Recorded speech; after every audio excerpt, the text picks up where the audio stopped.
Okay. Welcome, everyone, to our Tuesday, March 8th, 2022 regular closed session meeting of the East Bay MUD Board of Directors. In accordance with Government Code 54953E, this meeting will be conducted by webinar and teleconference only. Although board members are in the boardroom, a physical location has not been provided for this meeting. Roll call, please, Madam Secretary. Director Coleman. Present. Director Katz. Director McIntosh. Here. Director Mellon. Present. Director Patterson. Present. Director Young. Present. President Lenny. Here. When prompted, we are now going to do public comment, the closed session portion of the public comment. When prompted, please state your name, affiliation if applicable, and topic. Please refrain from providing personal information such as address or phone numbers during the public comment. If we need this information, we will have you contact staff. The secretary will call each speaker in the order received. Each speaker is allocated 3 minutes to speak. However, I have the discretion to amend this time based on the number of speakers. The secretary will track time and inform each speaker when the allotted time has concluded. Do we have any speakers? I don't see any hands at the moment for public comment. I have one. Yvette Rivera, you should be able to unmute your mic. And your 3 minutes will start now. Thank you, Risha. I need to start off by saying that when I speak in front of the board of directors, I'm speaking as a fed-up ratepayer, not as an employee of East Bay MUD. I noticed on the board agenda this afternoon, which I'll bring this up again, that I was listed as an East Bay MUD employee. I use my vacation time, my personal vacation time, to speak at these board meetings. And I speak because basically, as a fed-up ratepayer, I'm sick and tired of watching this, I want to say the board of directors, this is my opinion, give impunity to people that steal, people that commit racism, discrimination, and retaliation. So again, the board meeting should reflect that I'm speaking as a fed-up ratepayer. Today, I was really going to spend time talking about the recent events that were brought to the board of directors at the past meeting. I was going to talk about Julia Halsney's disclosure of unfair labor practices, and I was going to talk about the fabulous federal court Zoom hearing that I witnessed last Friday. But I'm going to save that because I really just want to commemorate today, because today is the first board meeting where Laura Costa is no longer an employee at East Bay MUD. I saw that she was released, or she resigned or retired on 2/28 of February. And I'm going to end my comments right now. I was going to read from the Ariel Bland tort complaint some of the things that were alleged against Ms. Acosta. But I'm just going to end this board session, my public comments, by saying, I'm looking forward to the day that East Bay MUD puts on the board agenda an item to commemorate the service of Laura Costa, because I intend to give her the same send-off I gave Craig Spencer. Thank you for your time. I think in the interest of misinformation, that we should be clear that Laura Costa retired. Any other speakers?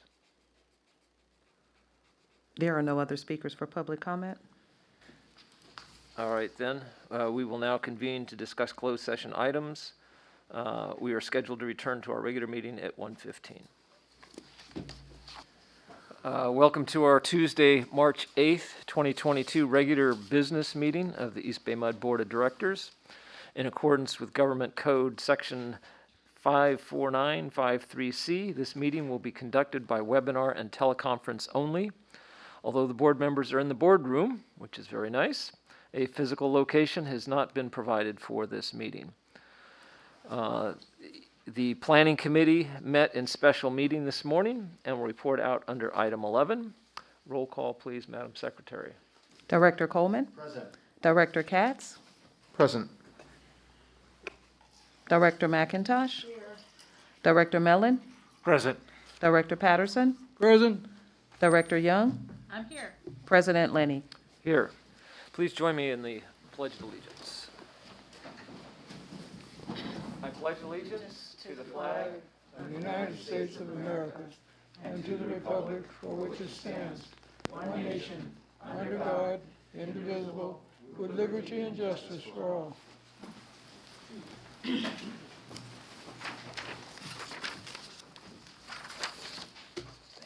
All right, our first order of business is a presentation of an award. The district was awarded the National Association of Clean Water Agencies National Environmental Achievement Award for the collaboration on revised chlorine effluent limits in the San Francisco Bay Basin Plan, and General Manager Clifford Chan will provide the highlights of the award. So, the National Association of Clean Water Agencies awarded the district the National Environmental Achievement Award in the Watershed Collaboration category in recognition of our work with the San Francisco Bay Regional Water Quality Control Board to reduce chemical overdosing to the San Francisco Bay. This award recognizes how collaboration between discharger agencies and regulators benefits both the environment and ratepayers. The district, along with other Bay Area clean water agencies, collaborated with the regional board to implement a regulatory change which allowed wastewater treatment plant operators to reduce chemical overdosing to treated wastewater before discharging to the bay. The dischargers and regulators worked together on scientific investigations, evaluations of technology, and assessments of implementation issues, and incorporated the results into an amendment to the San Francisco Bay Basin Water Quality Control Plan. By incorporating the change in the Basin Plan rather than in individual permits, the benefits are realized uniformly and with minimal additional effort. These benefits have resulted in savings of $1.2 million for all the discharges annually due to the reduction in the use of sodium bisulfite by 28%. An additional benefit is the reduction in greenhouse gas emissions related to the manufacturing and transporting of the chemical. This discharger regulator collaboration is a win-win for the environment and for the Bay Area's 7 million ratepayers. The district is proud to have been part of the regional collaboration now being recognized by this prestigious national award. I would like to thank and congratulate the following wastewater department team members for their contribution to this award. Alicia Chakrabarty, Manager of Wastewater Environmental Services. Chris Demenzak, Senior Environmental Health and Safety Specialist. Eric Fukuda, Wastewater Treatment Superintendent. Zachary Payne, Wastewater Plant Operator 2. Yun Chang, Manager of Laboratory and Technical Services. Kamra Vrandicek, Laboratory Technician 3, and Andre Williams, Instrument Maintenance Supervisors. Please join me in congratulating staff for a job well done.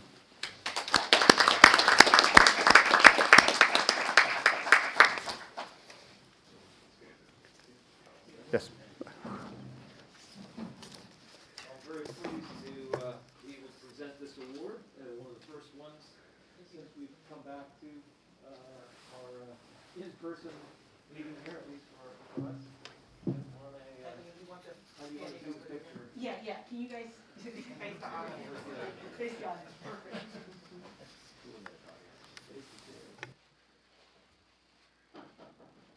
I'm going to present this. Perfect, thank you. Here, you can maybe pass it down, or One picture with each of us holding. Photography is not my perfect skill. Great.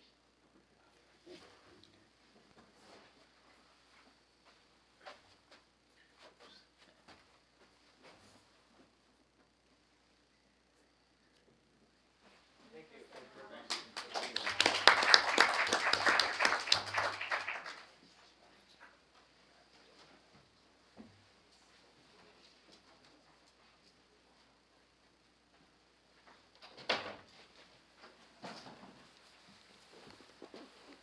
All right, there were no announcements required from closed session. We're on to public comment. If members of the public wish to speak on agenda or non-agenda items, please use the raise your hand feature in Zoom.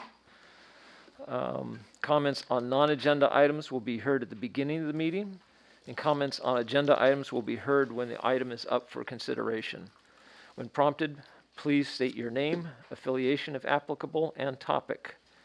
Please refrain from providing personal information such as addresses or phone numbers during public comment. If we need this information, we will have you contact staff. The secretary will call each speaker in the order received. Each speaker is allotted 3 minutes. However, I have the discretion to amend this time based on the number of speakers. The secretary will track time and inform each speaker when the allotted time has concluded. Right now, we have 4 speakers for public comment. I'm going to call Eric Larson. And Eric, you're speaking on item 6, correct? Yes. Right, so we have 3 speakers online, and the first is Nick Lawrence. Nick Lawrence, you should be able to unmute your mic. And your 3 minutes will start now. Is my microphone on? Yes, it is. Oh, thank you, Risa. Greetings, East Bay MUD employees, General Manager Chan, members of the board, legal department eavesdroppers, fire officials, posse members, the media, and concerned ratepayers. Welcome again to a dangerous condition of public property still existing on Tappan Terrace, Orinda, in the form of the still out-of-service East Bay MUD fire hydrant H14100, connected as it is to a tiny, inadequate 2-inch rubber hose for these past 2 years. Nick Lawrence here with today's episode 14, titled Chernobyl. As is known, we ratepayers paid for a working fire hydrant on Tappan Terrace, and Carlton Chan, he being General Manager Chan's own brother, promised it a year ago.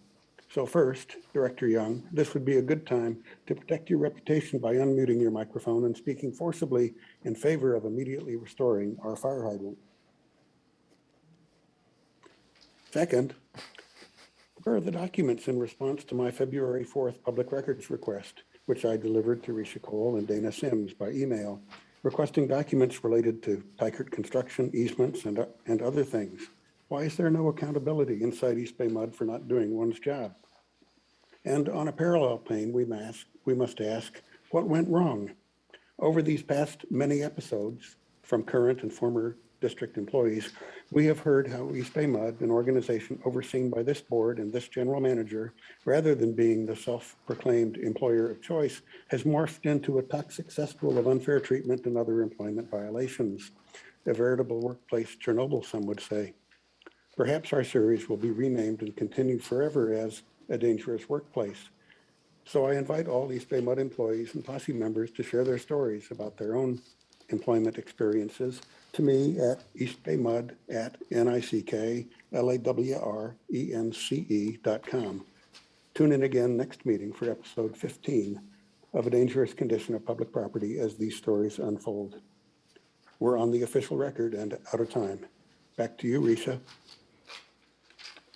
Thank you. Go ahead. Director, if I may, this is Director Young.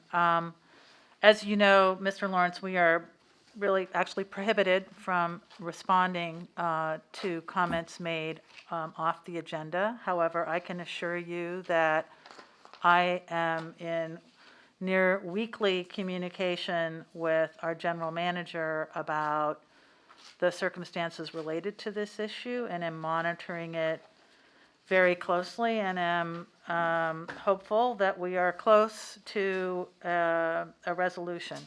Thank you. Well, I think we would all benefit from that. Thank you for chiming in. I'm hoping to see the documents related to Tykert construction and easements. They will help move the process along. Thank you again. Derek, would you just care to make a brief comment? Yes, I believe that production is being produced as we speak. So there's a queue at the Secretary's office for review, and I believe that one's about to go out the door. So It's in the queue. yeah. Okay. Next, we have Julia Housney. Julia, you should be able to unmute your mic. And your Hi, can you hear me? Yes, your 3 minutes Sure. will start now. Great. Thank you, Risha. Hello, board, general manager, and colleagues. I just wanted to follow up. My name is Julia Halsney, and I'm a recent retiree at the district. And I came to the board meeting last session and spoke to you about my concerns. I was very surprised and touched that over a dozen employees reached out to me to respond to my presentation and to thank me for speaking up. I'm wondering what would happen if the district started putting people first. Diversity discussions focus on performance, and it's just too simplistic. You can't just add diversity and stir and expect results if you've made no cultural changes. And our values, the values say, you know, trust is earned, respect is given, and loyalty is demonstrated. Betrayal of any one of those is to lose all of these. Success of diversity and inclusion lies in the district's willingness to reshape its power structure and empower employees. Let me be clear to East Bay Mud Management and the PR teams that will probably be going to post on International Women's History Day today. Instead of posting, how about you make sure women and minorities are getting their whole dollar in positions at East Bay Mud? The reality is that every single person in the workplace has a right to a workplace that is free of harassment, free of mistreatment, and free of barriers to advancement. I look forward to hearing that things are changing and improving as we go along. And I want to thank you for the opportunity to be able to present this on behalf of those employees that felt like they didn't have a voice. Thank you very much. Thank you, Julia.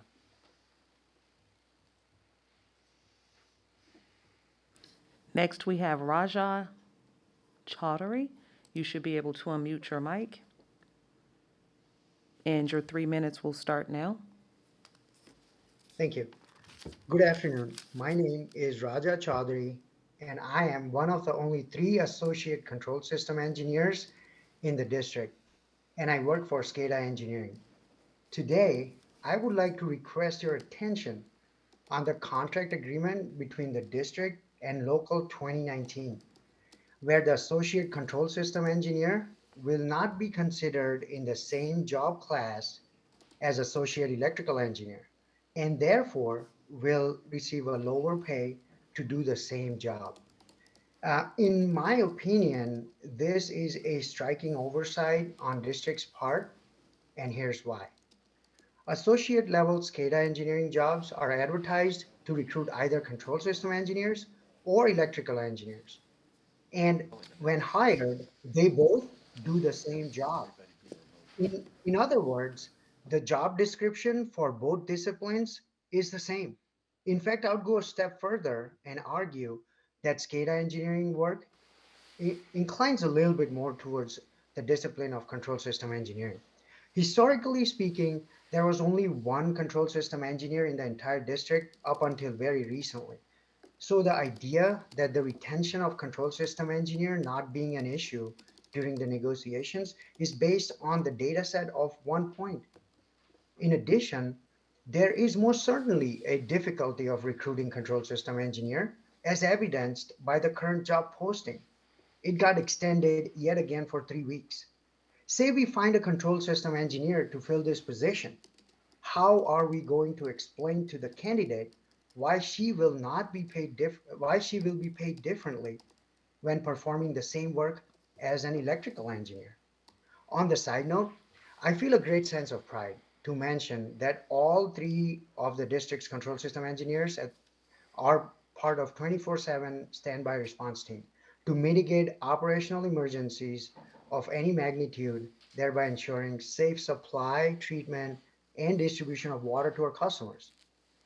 In conclusion, the district's decision to separate the job class of associate control system engineers and electrical engineers will not only be demoralizing, but could result in employee grievance. And so I ask you to include associate control system engineer in the same job class as electrical engineers when deciding the equity adjustment. Thank you. All right, thank you, Raja. Okay. At this time, it looks like we have no other hands for public comment. We have one last hand for public comment. Give me one moment, please. Yvette Rivera, you should be able to unmute your mic. And your 3 minutes start now. Hi, Risha. I'm going to talk about a non-agenda item and an agenda item, number 2. For the record, I'm speaking to the Board of Directors as a ratepayer. Just like I mentioned this morning at the public session, and I've already posted it to YouTube.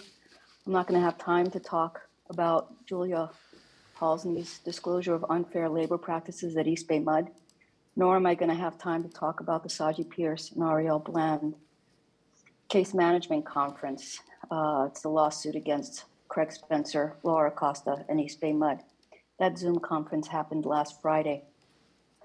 If anyone can't wait until I speak at a future board meeting about it, I'm more than happy to provide my non-lawyerly opinion about the hearing. Just give me a call or email me. The focus of my talk this morning was to commemorate the departure of Laura Costa, the former manager of East Bay Mud that was named as a defendant in the civil rights lawsuit filed against her, East Bay Mud and Craig Spencer by Saji Pierce and Ariel Bland. At the close of my open board comment meeting, open board comments this morning, Director Linney rudely inferred that I provided misinformation. I posted a copy of this morning's comments to YouTube, and it's very clear that I did not provide any misinformation. I did not say Ms. Acosta was fired. I did say that she either resigned or retired. I stated I would appreciate it if Director Linney ceased misrepresenting my comments and that he correct the record, especially after just hearing Director Young state that board members aren't supposed to say anything after members of the public speak. Finally, I'm going to end my comments for this part of the meeting the same way I ended them this morning. I look forward for the day that East Bay Mud puts on a future board agenda a line item to commemorate Laura Acosta's service to the district, because I intend to give her the same send-off I gave ex-General Counsel Craig Spencer. Again, I want to speak at the for agenda item number 2. Thank you for your time. Do we have any other public comment? There are no other hands for public comment? All right. Then the comment period for non-agenda items is now closed, and we're on to the consent calendar. If I just have a question on item 1, if I could. Okay. The minutes. Sounds like 2 gets pulled. Right. So we'll also pull item 2 for discussion or for hearing public comment. Let's go ahead and I'll take a motion for item 3. We have a very short consent calendar today. Can you unmute your mics? I'm just going to unmute all the mics. Go ahead. That just leaves 1 and 3. That's all right, yeah. So, No, you have a question on 1, so just. I just have a question. My question on 1 is under the minutes, Risha. It mentions that all board members were remote, although at the last board meeting and workshop, 3 of us were here. And so that's what I was wondering, if it should identify those who are actually in the building versus being all remote. That's all. Okay, I thought about that, and I listed everybody as remote because we were not providing a physical location for meetings. But I'll double check that and see if the minutes need to be. But then moved. wouldn't that apply to today, since we're not providing a physical location for the meeting? Yeah, let me check into that. Okay, I just had a question for clarification. we won't Okay. approve the board meeting minutes from the last meeting until that's clarified. Well, I don't have a problem, once it's clarified, whatever the decision is. I'm fine moving the minutes, which is a clarification, and it gets incorporated in if it needs to be changed, that's all. I mean, I don't know the Okay. legalese of that, but I'm fine with the minutes, except that was a question. All right, so we'll, Lisa, will you amend your motion to include items 1 and 3? Yes. Did we get a second? I'll second, John. Okay. All right, so have a roll call vote on that? No roll call. We don't need a roll call.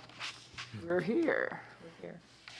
Yeah, you still need a roll call. I thought we just established we're not sure if we're here. No, you still have to have a roll call. Even if we're here, you have to have a roll call. Yeah, we do. All those in favor say aye, those opposed say no. Remember, that's how we used to do Yeah, it. that was in the old days. What's the ruling of the referee? You roll call if you're teleconferencing, if anybody is off-site participating, and that's when it's required for a roll call vote, because All those in favor, say aye. Aye. Any opposed? Any abstentions? Boy, brings back some memories. All right, item 2, we have a speaker on that.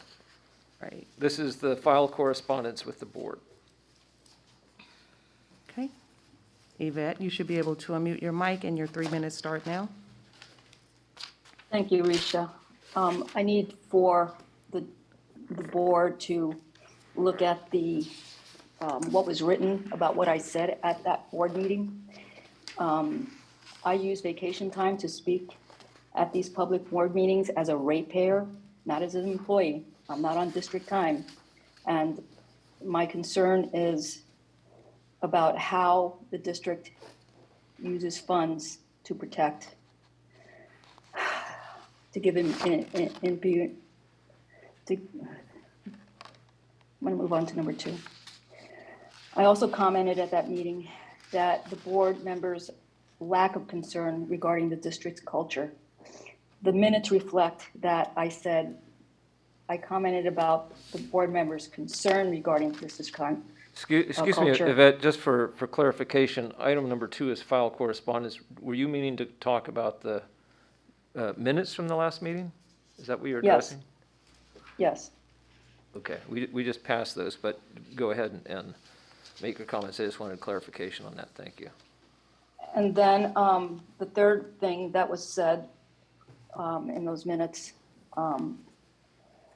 it says that I read from the Pearson Bland case.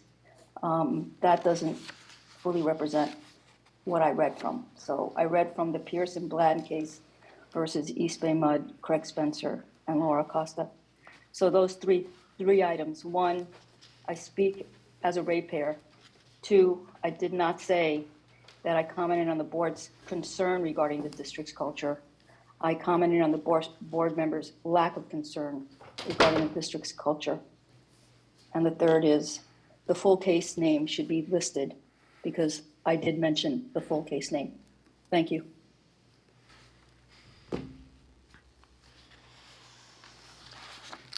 Thank you, Yvette. I'll review the. I would move item number 2. Second. All right. Before we move that, just curious, Secretary, how you want to handle. I will review the video and look at how the minutes were written. And if they need to be amended, then I will bring them back to the board. Okay. Thank you. Okay. All right, item number Thank you. 2. We have a motion and a second. All in favor? Aye. Any opposed? Any abstentions? All right, that's the end of the consent calendar.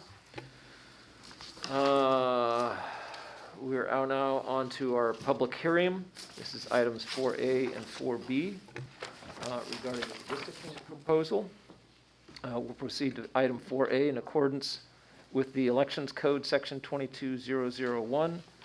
We will conduct a public hearing to receive public comment on Redistricting Proposal 1 as recommended by the Redistricting Ad Hoc Committee and accepted by the Board of Directors on January 11th, 2022. The hearing is now open, and I get to use the gavel.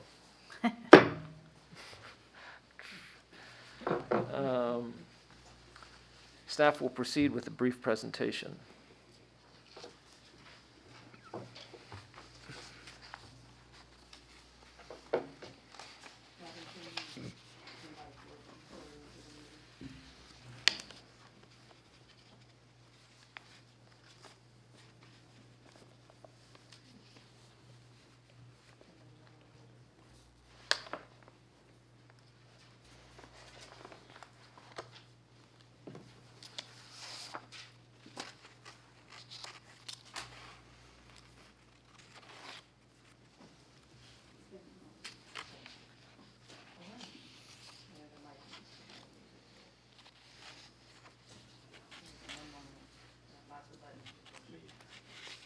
I'm in. All right. Okay. So today, George McQuarrie and I will present information on East Bay MUD's redistricting efforts. I will review actions taken to date, and George will review the ward population data, deviation percentage, and the Proposal 1, which was presented and approved by the Redistricting Ad Hoc Committee. And then I'll close with next steps. So as we've reported before, in May 2021, the board established a redistricting ad hoc committee, which was comprised of President Lenny, Vice President Coleman, and Director Young. On June 22nd and August 24th, the committee met to review and establish guidelines and criteria for redistricting. And on September 14th, the board adopted those redistricting guidelines. On September 28th, the redistricting ad hoc committee established the target ward population deviation of 3%, which George will talk about in his slides. And on September 30th, the Census Bureau released final data which staff used to confirm final service area population information and target ward population information. On October 26th and November 23rd, the Redistricting Ad Hoc Committee reviewed the 3 proposals and recommended Proposal 1 as the proposal to move forward to the board for these public hearings, for consideration for these public hearings. On January 11th, 2022, the board accepted Proposal 1 to present for the public hearings, and on February 8th, in accordance with the California Elections Code, the board held the first public hearing to receive comment on Proposal 1. We had 1 member of the public comment at that time. Today, in accordance with the Elections Code, the board is conducting a second public hearing to receive public comment on Proposal 1, and after the hearing, we'll consider adopting the proposal to establish the legal ward boundaries for the district. And at this time, I'm going to turn it over to George, who will review Proposal 1. Good afternoon. So we had overall 10% growth across the district. Every ward has added population since 2010. Some wards grew more than others. In 2010, we had 1,337,782, growing in 2020 to 1,477,418. Next slide, please. So you divide that number by 7 and you get the 2020 target ward population of 211,060. If all 7 wards had exactly that population, we would be perfectly balanced. I think we can go to the next slide, please. It's got it more laid out. So if you look at, as you can see in the red row, Ward 5 has experienced the most population growth of all, and by the last column, exceeds the board adopted allowable deviation of 3%. Ward 7 in blue has the least population of all wards. Fortunately, these 2 wards are adjacent to each other. There were multiple proposals from engineering made for the board's consideration on how to rebalance. In the end, they recommended Proposal 1. Let's run through it. So, Proposal 1 is moving an area of San Lorenzo that is east of Highway 880 from Ward 5 to Ward 7. This is an area south of San Leandro Creek between 880 and the Southern Pacific Railroad. The total population is 4,637. Next slide, please. Proposal 1 is the fish-shaped area outlined in black here. Currently, it is in Ward 5 on the left. The proposal is to move these 4,637 residents to Ward 7 on the right. So these residents are to go from the left ward to the right ward, from purple to green, from Ward 5 to Ward 7. How does this rebalance things? Next slide, please. As you can see here, we have on Ward 5 in red, a percent deviation of 1.03%, which is well now within the board adopted allowable deviation of 3%. Likewise, Ward 7 is now much closer to being the ideal ward population. The redistricting committee chose Proposal 1 because it is the easiest geographically for customers to determine their ward and director. Customers in San Lorenzo who may want to contact their director will be able to say they reside on either the bayside or hillside of 880. Proposal 1 also provides additional constituents for Ward 7 and brings Ward 7 much closer to the 2020 target ward population of 211,060. Thank you, Risha. Thank you, George. So next steps. Today, we're conducting the public hearing to receive public comment, and after the public hearing is closed, the board will move on to item 4B to consider adopting Proposal 1. Do we have anybody on the line for public comment? No. Okay. And just wanted to give a brief update on the outreach that was conducted for these public hearings. There were notices posted for the February 8th and today's hearing in the Oakland Tribune and the Contra Costa Times. Emails were sent to elected officials and service area organizations announcing both hearings. There was social media posts on Twitter and Nextdoor.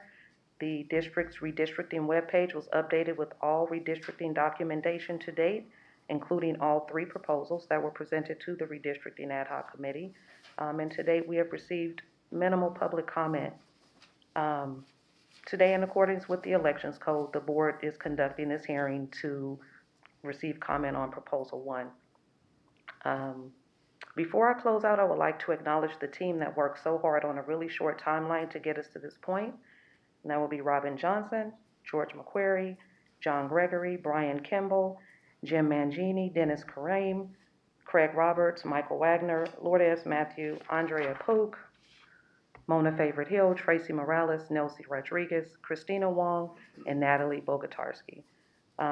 We're scheduled to, the board is scheduled to consider approving the legal boundaries and final ward map on April 12th, and we will submit those to the counties by April 17th for the November 2022 elections.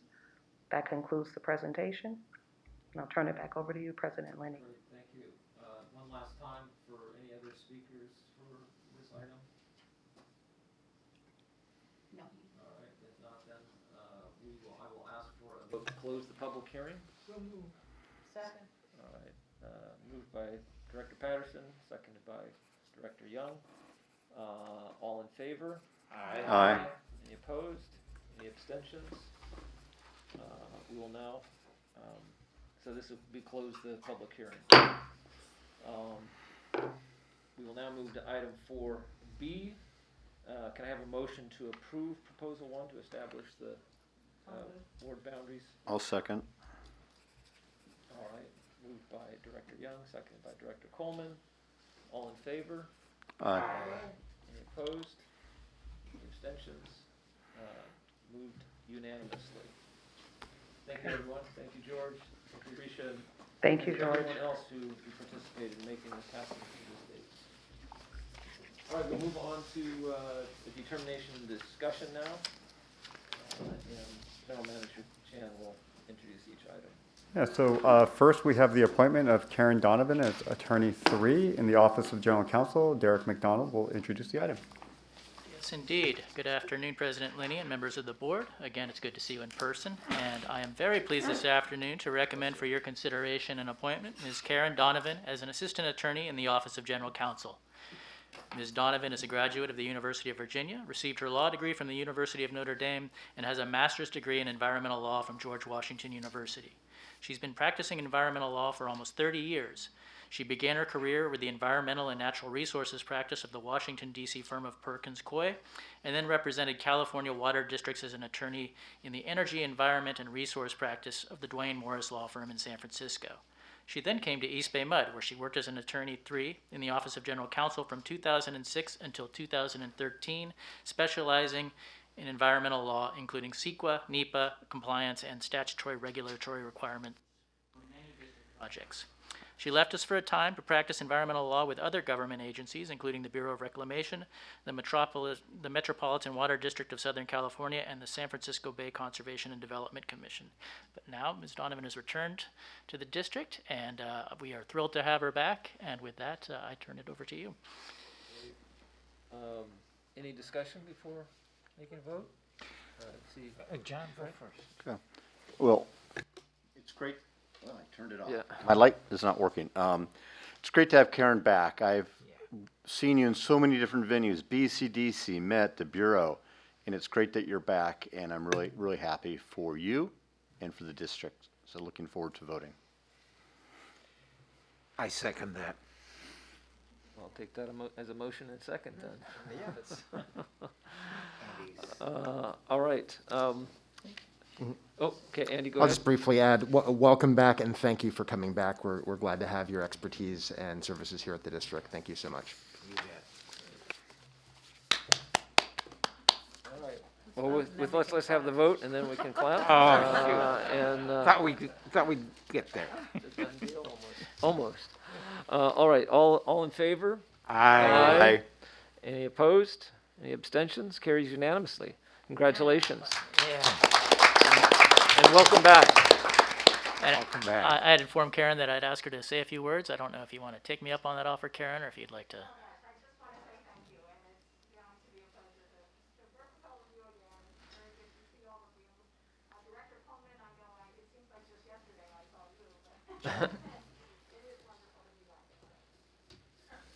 Thank you. Great. Thank you. Okay, next we have 3 actions related to the 2021-2025 MOU and other special agreements between the district and Local 444. I don't have a presentation, and I think we have 1 public comment. Yes. Jesus, here, it's really got great. And I'll start your 3 minutes, Eric. Good afternoon, President Lenny and Vice President Coleman, and board members and General Manager Chan.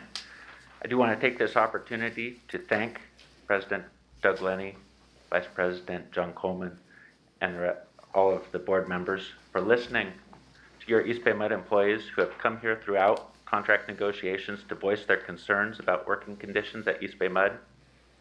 It is their dedication and commitment that bring the best water in the country into the homes and the businesses of our customers and your constituents.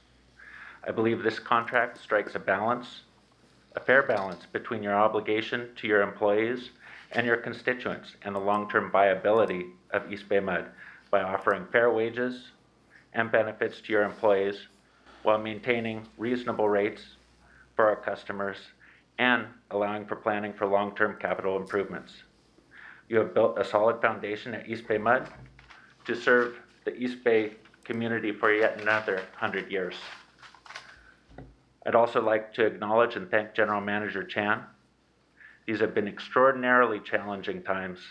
To have handled so many competing priorities is truly daunting. Through the process of collective bargaining, labor and management have met these challenges and have successfully worked through all of them. Like democracy, it's an imperfect process, but it's the best one we have. So on behalf of AFSCME 444 bargaining team, and on behalf of all of AFSCME 444, I'd like to thank you, Clifford, for working through this process, and thank you, board members, for listening to and taking the time, taking our concerns and consideration as you deliberate. East Bay MUD is a better place thanks to your service. Thank you. Thank you, Eric. And I would just like to say thank you, especially, I had the honor of being the board president during these negotiations, and I say honor in the sense of really having the channel, a wide channel of communication with you and with your members who came here to present, I think helped us all wrestle this beast to the ground, if you will, but also come up with an agreement that I think will, as you say, serve us all. But I really appreciate you were in constant contact with certainly me, helped keep me informed of the viewpoint of your members, and an opportunity for us to kind of kick it around and talk about things and understand each other that way. And I really appreciate it, and I think it made a big difference. Any other discussion? Do I have a motion? I'll move. All right. Moved by Director Young, seconded by Director McIntosh. Roll call vote, please. Okay, take a roll call vote on this then. Director Coleman? Yes. I got you. Director Katz? Yes. Director McIntosh? Yes. Director Mellon? Abstain for reasons as I've stated before. Director Patterson? Yes. Director Young, Yes. President Lenny. Yes. All right, that's 6 votes yay and 1 abstention. Okay, thank you very much. Thank you, Eric. So next we have our legislative update. We do have Marlene Dumaine here, but we're going to change things up a little bit, and we have Debbie Michael, Special Assistant 1, who will actually provide the update for you today.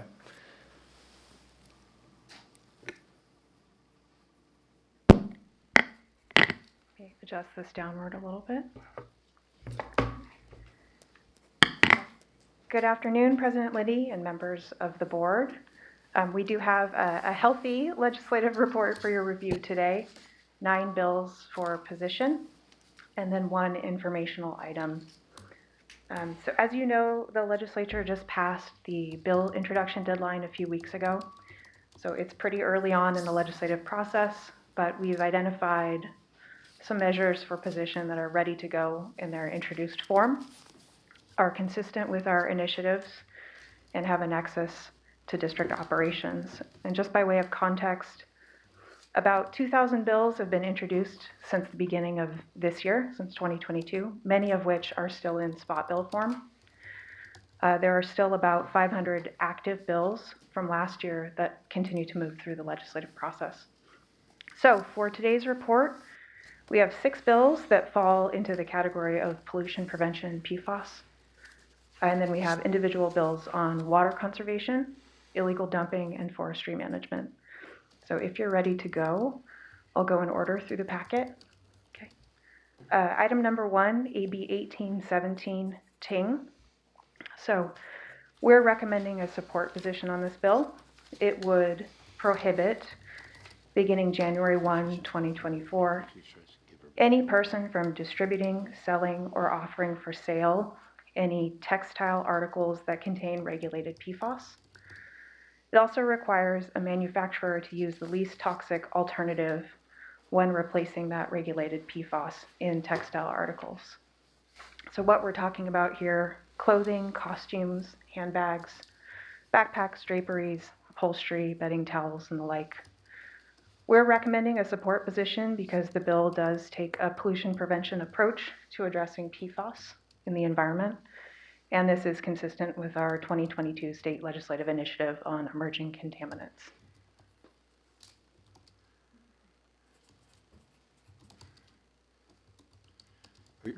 Question, Clifford or Debbie, are you seeking a vote on each bill or questions, or is it a group of all 6 when they come up? We can do it either way. Debbie can go through all of them, or if you want to have questions after each one, we can do that as well. Is there any report from the committee this morning? We did meet. Oh, did meet. Oh, okay. Because of the special planning committee meeting. Planning committee is always special. So would you like us to go through all the bills first, or do you want to do it one by one? That was a nice dead cat. All at once. All at once, okay. Or at least all the pollution prevention bills at once. That makes the 6, the PFAS bills. Oh, you're gonna have me jump around, huh? Okay. Ideally, subjects together. Okay. Okay, so we'll skip then item number 2, which is a conservation bill.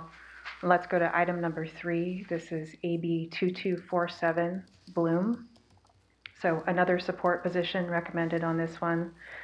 This would provide data needed to more accurately identify the amount and sources of PFAS coming into the state, and also inform consideration of options to mitigate the harmful effects of PFAS. So really the measure would do 2 things. It would require the Department of Toxic Substances Control to work with the Interstate Chemicals Clearinghouse to establish on or before January 1, 2024, a publicly accessible reporting platform to collect information about PFAS and products or product components that contain regulated PFAS. So that's the first thing. The second part of the bill would require manufacturers of PFAS or products and product components that contain regulated PFAS that are sold or distributed in California to register those PFAS products or product components on that reporting platform on or before March 1, 2024, and then annually thereafter. So the bill does authorize civil penalties and enforcement actions should manufacturers not comply. But we feel that this is an important step toward developing a comprehensive data-driven PFAS pollution prevention approach.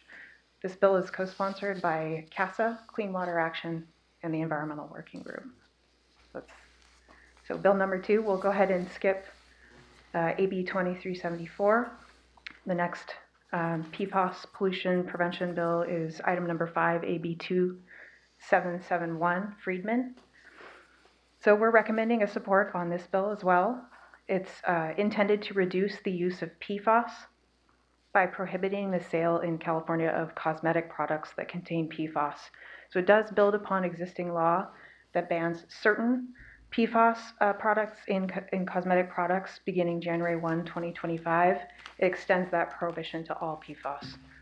So AB 2771 would also prohibit a person or entity from manufacturing, selling, delivering, holding, or offering for sale any cosmetic product that contains PFAS. Again, another pollution prevention approach. We're recommending a support.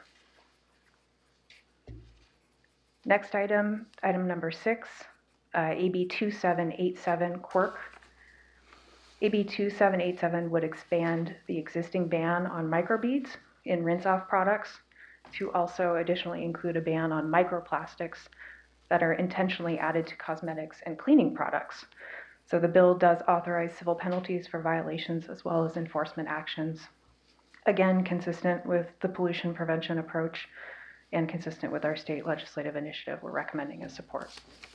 Debbie, I have a quick question on that one. Several years ago, we supported the prohibition of microplastics or the beads in like body washes and things like that. How is this different? How much and so on? Yes, thank you for the question, Director Coleman. So this actually builds upon that bill from a few years ago that was really targeting microbeads, the small plastic beads in rinse-off products, and expands it a little bit further. So that's really the goal of this, is to build upon that existing law and target microplastics also in rinse-off as well as cleaning products. Great, thank you. Okay, well, Is that all pollution prevention? I think I have 2 federal bills as well that are in the subject matter, if you'd like me to go through those. Let's, I don't know. I'm kind of interested in doing the state and then the federal, but. Can we do the federal as well, if it's the same related subject? Mm-hmm. Yes, okay, so we'll take, we'll skip SB 936 and move to the federal items. There are 2 bills for your consideration, again along this same theme. The first is HR 4602. So another support position recommended. This bill is called the Wastewater Infrastructure Pollution Prevention and Environmental Safety Act. You can look at the acronym. This is the first of 2 companion measures really intended to address the problem of non-flushable wipes being flushed into and creating obstructions in sewer and wastewater systems. So this bill would create a national standard for the labeling of non-flushable disposable wet wipes, similar to efforts established here in California in 2021. So a support position on this bill is consistent with our support of state measures to reduce the amount of non-flushable wipes that are flushed into the sewer system. The second item is HR 6591, again recommending a support position here. This is the Protecting Infrastructure and Promoting Environmental Stewardship Act, the PIPES Act. So the bill would primarily do 5 things. It would require the US EPA to establish standards for the flushability of disposable wet wipes. It would require US EPA to establish a process for assessing whether products conform to those standards. It would prohibit disposable wet wipe products that do not meet those standards from being depicted as flushable or sewer or septic safe. It would authorize civil penalties, and then it would require US EPA to publish an educational website about the proper use and disposal of wet wipes. Again, consistency with previous EBMUD positions, we're recommending a support. I can just say something. I got to give, at least the feds have much more creativity when they create their acronyms for their bills, wipes and pipes. Wipes and pipes. They must work at SNL, Saturday Night Live or something to come up with this stuff. It's all about the name, because they'll all end up being amendments to some budget bill anyway and not going to survive on the name. It's all about the bill introduction and the name of the bill. They're great, though. I have a couple questions about the PFAS bills, and wondering, two of them are very similar, just sort of different categories of products, and I'm wondering whether, there's discussion about combining or, any possibility that some of these bills will be, sort of combined into something that could be considered a more comprehensive approach. Thank you, Director Young. I think some of these authors have carried legislation in this field before, clearly. So I don't know about their willingness to do a more comprehensive approach. I will say that each one of these bills tackles a slightly different issue, and depending upon where those sections in code are, it may not make sense to put it into a comprehensive measure, but at this point, each is pursuing their own independent bill. Because it seems like a ban, I mean, they're a little bit in competition with each other, right? One is a ban on products that have PFAS, those kinds of PFAS in them, and then the second one prevents the importation of those products, if I'm understanding the two correctly. And if Bill 1 bans those products and Bill 2, I mean, if they both pass, it just seems to me that there's some sorting out to do. I don't know if we have thoughts about that. I'll try and take that one. So I think like Director Coleman already raised, on the microbeads front, that's already existing law. I'm talking about the PFAS The bills, PFAS, no, I'm not talking about the microplastics part. I'm talking about the two Okay. PFAS bills. Yeah, so there are some different dates that are in the bills, and to allow the manufacturers some time to catch up. And so depending upon how fleshed out that section of law is, there's some different dates that are there. It may make sense to have a different approach for, those products as things move and shift in California. I would think also if one doesn't pass and one passes, you sort of get to the end result indirectly the same way.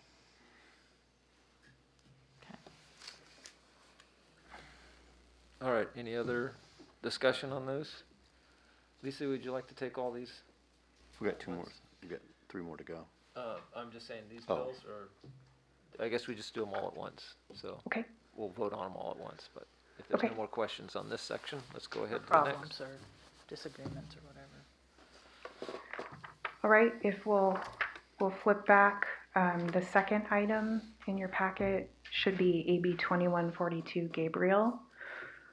So we're recommending a support position on this bill too. It would essentially reinstate the previous state income tax exemption for turf replacement water conservation programs that was in place between 2014 and 2019. That authority did sunset, it did lapse. So this bill is trying to reinstate that for the next 5 years. This is sponsored by ACWA, the California Water Efficiency Partnership, and the Water Now Alliance, again, in line with our water conservation goals, and we're recommending a support position. All right, any questions? Andy? Yeah, I'm reflecting on what's changed now versus in 2018, and I'm thinking about all of the PFAS bills that we're considering today. And what's clear, we knew it then, but we really know it now, that microplastics are a serious water quality concern. And this bill would apply, as I understand it, equally to grass that grows and is an organic plant, and artificial turf. Is that correct, or am I? So the bill is a pretty simple bill in language. What it talks about right now are turf replacement water conservation programs. There's no definition of that included in the bill, so something the author may need to work on. There are a number of findings and declarations in the bill that talk about the different types of things that may fall in line with those programs, but I think our understanding or maybe our benefit for the bill would be in ensuring that if we do a water conservation program that does turf replacement, that the person who receives the benefit doesn't have to count that as part of their gross income in the following year. So Yeah, it's a good incentive, and I support that for grass. Okay. Well, I'd like to propose that we take a support if amended position to make sure that artificial turf is excluded, because it seems that with all of these water quality impacts, that we should not be providing state incentives for that. Well, I understand, Andy, I understand what you're saying because we've had a lot of discussion about turf replacement. I guess I would like to know, there was discussion several years ago here when there was talk about the turf replacement from grass to the fake stuff. I'd like to know more about the science of that now and how much of it is chemical-based versus other synthetic materials. At one time it was all oil-based, the synthetic grass. I don't know if that's still the case. So I think that's important to know, because if there's a natural or more natural thing that does not cause pollution, like a microplastic situation, it wouldn't be wise for us to say there's no tax benefit if somebody's actually taking out their lawn and reducing their overall water conservation. So I think it's important. Personally, I would like to know the science behind what the turf is today and versus what it was 5-10 years ago. And maybe this can be held until they can get that as a response. This is not an emergency immediate need, is it? No, it's been introduced. ACWA, like I said, is a sponsor. They're continuing to work with the author. We're at the very beginning of the legislative process here. Again, Andy, I understand what you're saying. I just don't want to, if the technology is advanced where it's not going to cause groundwater pollution with a turf replacement from grass to whatever it is now, we would want to, I would think, want to be encouraging that. If it does cause groundwater pollution, it's a whole other story. I did an internet search in the board meeting, and I'm seeing an association with PFAS and artificial turf, but I'm not aware of studies that specifically quantify the level of pollution in our waterways. So I think it would be good to have early conversations with the author and the sponsors, even if we're not taking a position today about the issue. So are you saying you agree, or you would say to hold into it for their discussion?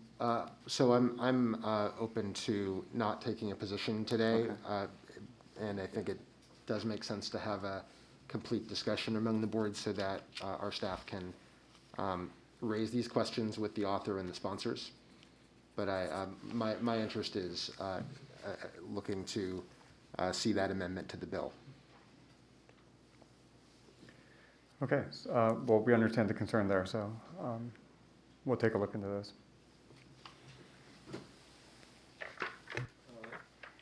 Okay. What else do we have? So we're going to go to item number 4. This is AB2374 Bauer Cahan. So this bill would provide additional enforcement tools for illegal dumping commercial quantities of waste.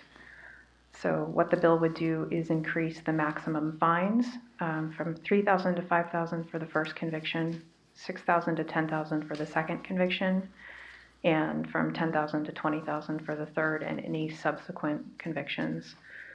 The bill would also require, instead of authorize, a court to order a person convicted of dumping commercial quantities of waste to remove or pay for the removal of that waste that was illegally dumped.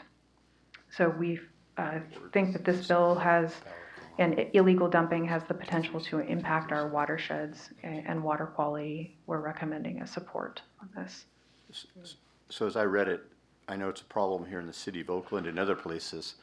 This would be applicable here where the city could then have a fine, racket up the fine and get reimbursed for it, correct? Yeah, so the bill would essentially, there's a range of fines for first, second, and third convictions. It would bump up the maximum fine if a person is convicted. And again, what we're talking about is commercial quantities of illegal dumping. Which is what measurement, what volume? Yeah, so in the bill, I think it talks about someone who's has a business and engages in dumping related to their business. So maybe like, I don't know, a landscaper. But the volume is relatively small, 1 cubic yard. Okay. I think it's a great idea. Is CSAC? Well, I was gonna, that was gonna be my question, is that does, To enforce with city staff being, city and county, being so overwhelmed. But does it create a mechanism for them if the city's able to do the ratchet up charge fines to actually employ people to be out monitoring more of this? Because I don't know. I know their budgets are tight. yeah, so my question is, wondering whether, as part of the, if we do decide to support that, and I'm sorry, I'm working without my computer because I gave it to IT, and so I can't look at my, Just follow my lead. my packet. But whether we can, I'm trying to look at it on my damn phone and it keeps like moving back up to the 444 contract, which is lovely, but it's like really long, so it's hard to get back to into the agenda. Is to address that exact issue, which is that rather than fines just going to build the general budget, that they be directed towards investigation and enforcement. So it's not just a potential money pot for the city to move in, for an agency to move, but they actually, Yeah, I think the enforcement. Director Young, I think the approach in this bill is to create a harsher penalty to hopefully stop the behavior that I think is being felt in Contra Costa. That's what the author has indicated is the reason for the bill. So I don't. I appreciate the sentiment, but if you aren't going to get caught, then the deterrent value of increasing the fine is, it's nice, but I don't think it changes the dynamic if somebody doesn't think there's any chance they're going to get caught. I mean, it's, that'd just be my opinion, but. It's a great idea. Yeah. But they don't have the staff to enforce, but I'll support it because it's a great idea, and the rest hopefully will follow. And I notice there's no list of supporters and opposition, but do we know if the League of Cities or CSAC has taken a position yet? I haven't seen a list yet. Okay. I am aware that Contra Costa County, I think, is involved, and some of the supervisors have been public about support for this bill. I think it's a good bill. Hopefully Yeah, they'll no, crack down. I laud the concept. I wish it was enough. We don't have a list of opposition or support on any of these. Too early. Most of the policy committee meetings haven't even happened yet. Item, John. I'm just wondering if some of the League of Cities and CSAC may have weighed in yet. Yeah. Okay. Any other questions? Yeah, Are we ready to? adding on to the observations on the bill, I'm not sure what priority level our staff are recommending that we would engage on this, because there are many other interests besides us, coming from the municipal community, and we're not the primary agency that's moving around illegally dumped mattresses. But I think our views are hopefully helpful to the author if we have capacity to share them. And I would add that inflation adjustments are a factor of this bill being necessary, and maybe they could avoid the need to have legislative supervision of these numbers if they could add an inflation adjustment at this time, so that this would be more effective consistently in the years to come. Thank you. Those are helpful comments. All right, are we ready to take a? We have one more. SB 936. Sorry. Cross this one off. Okay, the final legislative item for position is SB 936 Glazer, this should look relatively familiar. You supported the bill last year by the same author, SB 804. So this bill requires the director of the California Conservation Corps in partnership with CAL FIRE and CDCR to establish a forestry training center in Northern California. Really the goal of that training center is to provide enhanced training, education, work experience, and job readiness for entry-level forestry jobs. And priority for enrollment will go to formerly incarcerated individuals. So the bill's provisions are contingent upon appropriation by the legislature. Last year's bill was vetoed by the governor, who encouraged the author to work through the budget process to advance efforts related to establishing a training center. In conversations with the author recently, he's taking a dual track approach here to work through the budget as well as move a policy vehicle forward. And we're recommending a support consistent with last year's actions. Any comments on that? All right, then we ready to take a vote on what, all but one? All but AB 2142. Okay. I'll move it. All right, John. Have a second? Second. All right, we have a motion and second to move staff recommendations on all but AB 2142. 2142.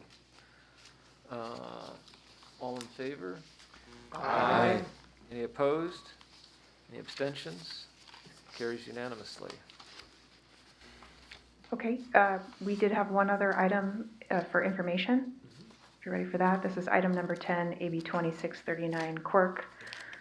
We're bringing this to you. It is obviously early in the process. This is the introduced version of the bill, but because he's a member of our delegation, it's important. So this bill stems from the Planning and Conservation League report that was released in February. That was called Updating California Water Laws to Address Drought and Climate Change.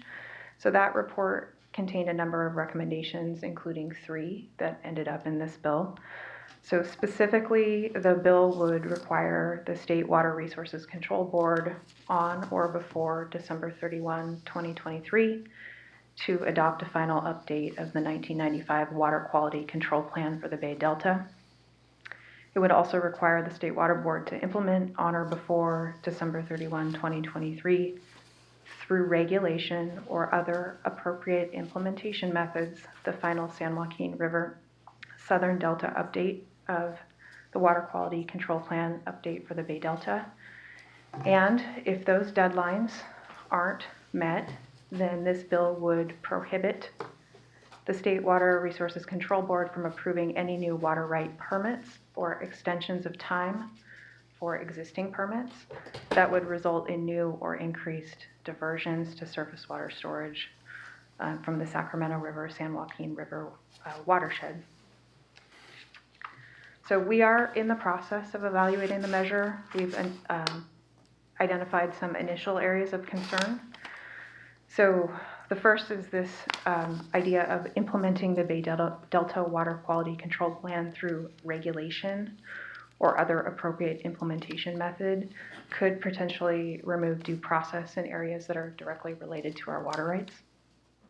And then the second is potentially stopping or delaying projects that could be beneficial for managing water supply, dealing with drought, or projects that have environmental or emergency response benefits by establishing a prohibition on those until the State Water Board adopts a final update for the Bay Delta Plan could pose some problems. So we will be continuing to evaluate the bill as well as the other bills that are coming from this PCL report. Like I said, this is the introduced version. It will change. We are having conversations with the author's office. So we'll be back at some point. Yeah. All right, thank you. Okay, and then real quick, just a federal update. We've gotten word that the House and Senate appropriators are close on the final 2022 omnibus spending bill. This is important, as you know, because Marlene has mentioned a number of times that we have an earmark sponsored by Congressman Swalwell. That's as hopefully is part of that for Upper San Leandro. So we're hoping that that process is concluding shortly, and we'll be back to you once that's finalized. Thank you for that update. Okay. All right. I have don't see one anything. question. Oh, go ahead. Yesterday, I believe, or last week, perhaps, a bill, AB 2419 was introduced. It's called the California Justice 40 Act, and it is, I don't know if you're, if that's on our list of, kind of keeping track of. It may become one of the big priorities for the environmental justice movement in California to make sure that, and I mean, I think it's really consistent with what we said about our, California climate investments, is that it's really implemented, that federal dollars that come to California should, we should, make sure that they are, that, 40, meet at least the 40% equity threshold that Biden's executive order on environmental justice spending meets. So I'd hope that that would be something that we'd consider and consistent with our platform on diversity and equity and inclusion, emphasize the equity part. And, I don't know how far that bill's going to get, but I'd hope that we could definitely put it on our consideration list. Sure. Thank you for providing that information. In conjunction with that, I think we've already sent comments about how we as a larger provider in California and in the nation be linked together with the White House agenda. And that's a strategy for moving forward quicker on many projects because they're already in motion and all the legwork has just about been done. So that gets Biden's wishes, EPA's wishes, everything moved together. Thank you, Marlene. Thank you, Bill. See any other comments or questions? Thank you very much. Thank you. Great Thank you, job. Debbie. Thank you. So next, this is the closeout of the emergency declaration to repair the South Interceptor. You might recall that on January 3rd, we were alerted of a sinkhole that developed in the open Coliseum area parking lot. And as required by Policy 703, we're bringing you to today a resolution to end the emergency declaration. And Eileen White's here to provide the update and how we responded to the emergency. Great. Thank you, Clifford. Good afternoon, President Lenny and members of the board. It's good to see all of you in the boardroom again. And I want to update you on hopefully the last emergency for the wastewater department in 2022. So I'm going to recommend that the board close out the emergency today. And it's not moving. Oh, great. So in today's presentation, I'm going to provide a brief overview of the incident. I'm going to talk about the amazing job the district team did in responding to the emergency and making the repairs, doing it safely, and also without any regulatory violations. And then I'm going to conclude with my conclusion.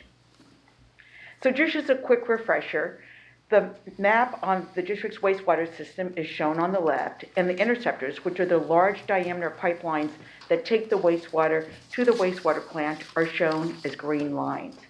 On January 3rd, a portion of the South Interceptor near the Oakland Coliseum collapsed and formed a large sinkhole in the parking lot of the Oakland Coliseum. Here's an aerial image of the area south of the Coliseum in the parking lot. The blue box shows where the manhole and the Elmhurst Creek overflow stretcher are located. The yellow line shows the 63-inch diameter interceptor, which conveys wastewater northward to the main wastewater treatment plant. This photo shows the area up close. The manhole is adjacent to the Elmhurst Creek overflow structure. The sinkhole is not pictured, but was located a few feet north of the manhole. I now want to show you a series of photos to illustrate how we managed the incident and performed the repairs. We excavated around the manhole and removed the top half of the interceptor, also known as the crown. Approximately 16 feet of pipe was impacted. We repaired the crown using a half section of corrugated metal pipe to serve as a form for concrete. We installed the corrugated metal pipe on top of the existing interceptor pipe. A corrosion-resistant coating shown in white was applied on the inside of the corrugated metal pipe to provide extra protection from the wastewater. We then installed formwork and did the first pour. 2 pours were needed to avoid overloading the corrugated metal pipe. Each pour was allowed to cure for 3 days. 3 days. So here's the second pour, and as you can see, the corrugated metal pipe was entirely covered during this second pour and was supported structurally from above with chains. We tested the concrete strength in the laboratory to make sure that it met all of its requirements. We then backfilled with controlled low-strength material, removed the shoring, paved over the area, fixed the fence, and restored the site. In summary, here's the schematic of the repairs. We repaired the crown, the upper portion of the pipe, did 2 pours of concrete, backfilled, then paved with asphalt. We didn't have to make any repairs to the concrete saddle or the lower portion of the pipe. But we still weren't done. Using multiple techniques, we removed debris from inside of the interceptor for about a 1,000-foot segment. The part of the collapsed interceptor, when it collapsed, went into the pipe. So here, in the middle of the night, when the wastewater flows were the lowest, workers got inside the interceptor and physically removed the debris. As you can see from the photo on the left, some of the chunks of debris were very large. In contrast, some debris was small and was scooped into a 5-gallon bucket using a shovel. Regardless of the size of the debris, this manhole work was labor-intensive and tedious and had to occur in the middle of the night when everybody was sleeping and not flushing their toilets. Here's more of the debris in the light of day with a worker there for reference. In total, we removed about 20 cubic yards of debris. For comparison, a dumpster this size would be 20 feet long by 8 feet wide by 3.5 feet tall. From the collapse of the... Collapse, most of it was from the collapse, but as I'm going to talk about, we realized there's other debris, and some of it could be people also dumping into the manhole. So you just set me up for my next slide here. So thank you, President Lenny. Nice lead-in for me. So as part of the repair work, closed-circuit television inspection was conducted in the pipe, both upstream and down to the sinkhole. I didn't want to come back to you in another month or two and say we had another collapse in the vicinity, and you'd say, Eileen, what did you guys do? So we did closed-circuit inspections, and they identified a second location where by a manhole, and it's shown in green, had significant corrosion and no rebar remaining. At that portion, the thickness of the pipe when it was installed was 4 inches, and it was now down to 1 inch. So it shows the corrosion over time. And recall, these interceptors are 70 years old. They were installed in the 40s so we could treat wastewater in 1951 when the plant was built. So we're seeing our aging infrastructure. So these inspections identified this second section shown in green, and it had a significant corrosion. And so this manhole, for reference, was located about 1,000 feet south of the sinkhole and still was in the Oakland Arena property. To avoid another collapse in sinkhole, repairs were made to about a 50-foot segment of pipe there. So to repair the manhole, now we're getting good at this. We repeated the processes that I just discussed. We excavated, we repaired the crown of the pipe, we poured the concrete, we backfilled, we removed the shoring, and then we did site restoration. And throughout this entire time, we worked very closely with the Oakland Arena staff, and they were really good to work with. So kind of just to summarize the timeline. On January 3rd, the city of Oakland alerted the district about a sinkhole near this manhole in the Oakland Coliseum.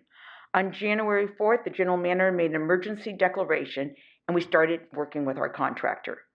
On January 11th, the board approved the emergency declaration.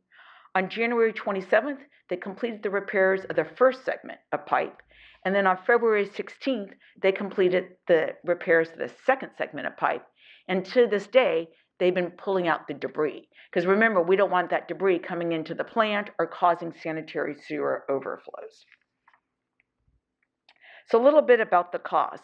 We had our main contractor, which was Conquest, who was amazing to work with, worked into the nights and weekends with us, and they installed the shoring, the excavation, pipe repairs. Then we had our pipe and plant solutions that did the CCTV inspections and cleaning. And then we brought in an outside engineering firm to make sure our engineering design was going to make sure that it was, reliable and resilient. So our total cost for the repairs was $970,000. And in closing, I want to acknowledge the amazing wastewater team for their dedication and hard work over the last 2 months. Thank you to everyone who was involved, including we had O&M staff who operated with this exposed pipe without any regulatory violations. I know you don't like to hear this, but we were actually happy not to have rain here locally in Oakland because it would have definitely ended up in a sanitary sewer overflow. So in that regard, we were very lucky. We had our engineers, we had our inspectors, they were out there doing the night working, our contractors, and as I mentioned, the Oakland Arena staff and many others who participated. So I'm just proud and grateful to have such an exceptional team, and they demonstrated the district's values throughout this emergency, and happy that it's all done, and we're recommending the board declare an end to the emergency today. Go ahead, John. Question, Eileen. Yeah. It's great that you identified a second area on an Interceptor that had a problem. How many miles of Interceptor do we have at their 63-inch diameter going up to the wastewater treatment plant, and how are we going to evaluate the remainder of the Interceptors? Excellent question. And just to remind you, as I mentioned, our infrastructure is old. We have 29 miles of Interceptor, okay. And how it's done, and as you know, it's not as easy, having been on the water side, to go and inspect a pipe. It's not easy on the water system, but in the wastewater, the flow keeps coming. So what we do is we have very detailed, thorough inspections beyond CCTV, where we get in and actually measure the thickness. We do that every 10 years. We call it the Interceptor Damage Assessment. I did one of the first ones back in the 90s when I was in wastewater as a young engineer. And then we update it every 10 years. And when we update, we start with the areas we identify out of the Interceptor Damage Assessment, where we go evaluate our 29 miles of Interceptor. We start with which ones were identified as the worst. Those were all completed in the last 10 years. This segment that we just talked about was identified to be the first ones to be inspected this coming year. And so we prioritize into those that need to get done immediately, those that are the next one, and those in good shape. And so this year is the year we're kicking off. You'll be seeing a consultant contract later this year. It was part of our whole capital project planning. Thank you. Any other questions? Only good thing about not having any rain, I guess. There's a silver lining to everything, and that is, it would have been, if we had gotten the rains that we got in December, I would be pleading to the regional board for mercy. And I did update them, actually. I did update them when it occurred that we were doing everything we could to manage, so they were well aware of what we're dealing with. But it worked out really well. And special kudos to the talented team we have in East Bay Mud. Great. And thank you for all the support from the board and our general manager. All right, we have a motion by Director Katz, seconded by Director Patterson. Any further discussion? This is to remove the emergency declaration. All in favor? Aye. Any opposed? Any abstentions? Carries unanimously. Thank you, Eileen. Thank you to everyone who worked on this. It's amazing. I love all the pictures and understanding how the process was doing. It really. What's the stuff hanging down from the top of the crown? That was the chains that you used for... No. Inside from the... That was the wipes. That's the wipes, right? I was going to point those out, but it was... Yeah. Yes, those were the wipes. Those are the wipes that clog the pipes. They're everywhere. Thank you, Eileen, and thank you to the entire team who got this done. Next, at the February 24th second board meeting, a number of you had questions regarding board member attendance and requirements for remote participation in the absence of AB 361 authority, and Derek McDonald has a short presentation to discuss the requirements with you. This afternoon I have 7 slides, and unfortunately I do not have any exciting pictures for you. That's kind of the nature of the work. But I wanted to give you an overview of the Brown Act requirements for teleconferencing, which is also known as a meeting remotely or virtually, in the absence of AB 361 authority. So today is our last meeting that we will be holding for the time being under a board resolution adopted under AB 361. And so that means going forward, we will have to comply with the Brown Act's regular teleconferencing requirements. So just briefly again, we were able to meet virtually today or exclude members of the public from our meetings under the modified Brown Act during the state of emergency, primarily when the governing body has determined that as a result of an emergency, meeting in person would present imminent risk to the health or safety of meeting attendees. And that last item under normal teleconferencing conditions will be what I kind of focus on today. So in the absence of AB 361 authority, the Brown Act has several requirements for to allow a board member to meet remotely, to call in remotely. Each teleconference location must be identified in the meeting location, in the meeting notice and agenda. The agenda must provide public participants the opportunity to directly address the board at each teleconference location. The agenda must be posted at each teleconference meeting location. At least a quorum of board members must participate in the meeting from locations within the district service area, and each teleconference location must be accessible to the public. So at our last board meeting, the question was raised, does accessible mean accessible under the Americans with Disabilities Act? So we look to what the Brown Act says. And it says each teleconference location shall be accessible to the public. It says teleconferencing meetings must be conducted in a manner that protects the statutory and constitutional rights of the parties or the public appearing before the legislative body of a local agency. And it says that board meetings shall meet the protections and prohibitions contained in the Americans with Disabilities Act and the federal rules and regulations adopted in the implementation thereof. Now, I have found and am not aware of any Attorney General opinion interpreting the Brown Act to require ADA accessibility at each remote location, but the plain language of the statutes itself would seem to support that interpretation. And we know that other public agencies also view the Brown Act that way. And the next thing I'm going to talk about is an Attorney General opinion that I'll circle back to explain why I think the Attorney General will come down on the side of ADA accessibility. Another question raised last week had to do with teleconferencing and safety. In other words, if we're going to be, if a board member was to become ill or otherwise want to remote in to a meeting from their home, what are the limitations under the Brown Act for doing so? Specifically, can a board member, if a board member wakes up ill in the morning, participate in a meeting via teleconference, and must the board member allow the public to access to their home? So teleconferencing requirements under the Brown Act do impose limitations on the ability to impose safety-related restrictions on public attendance. Board meeting agendas must be posted 72 hours before a meeting.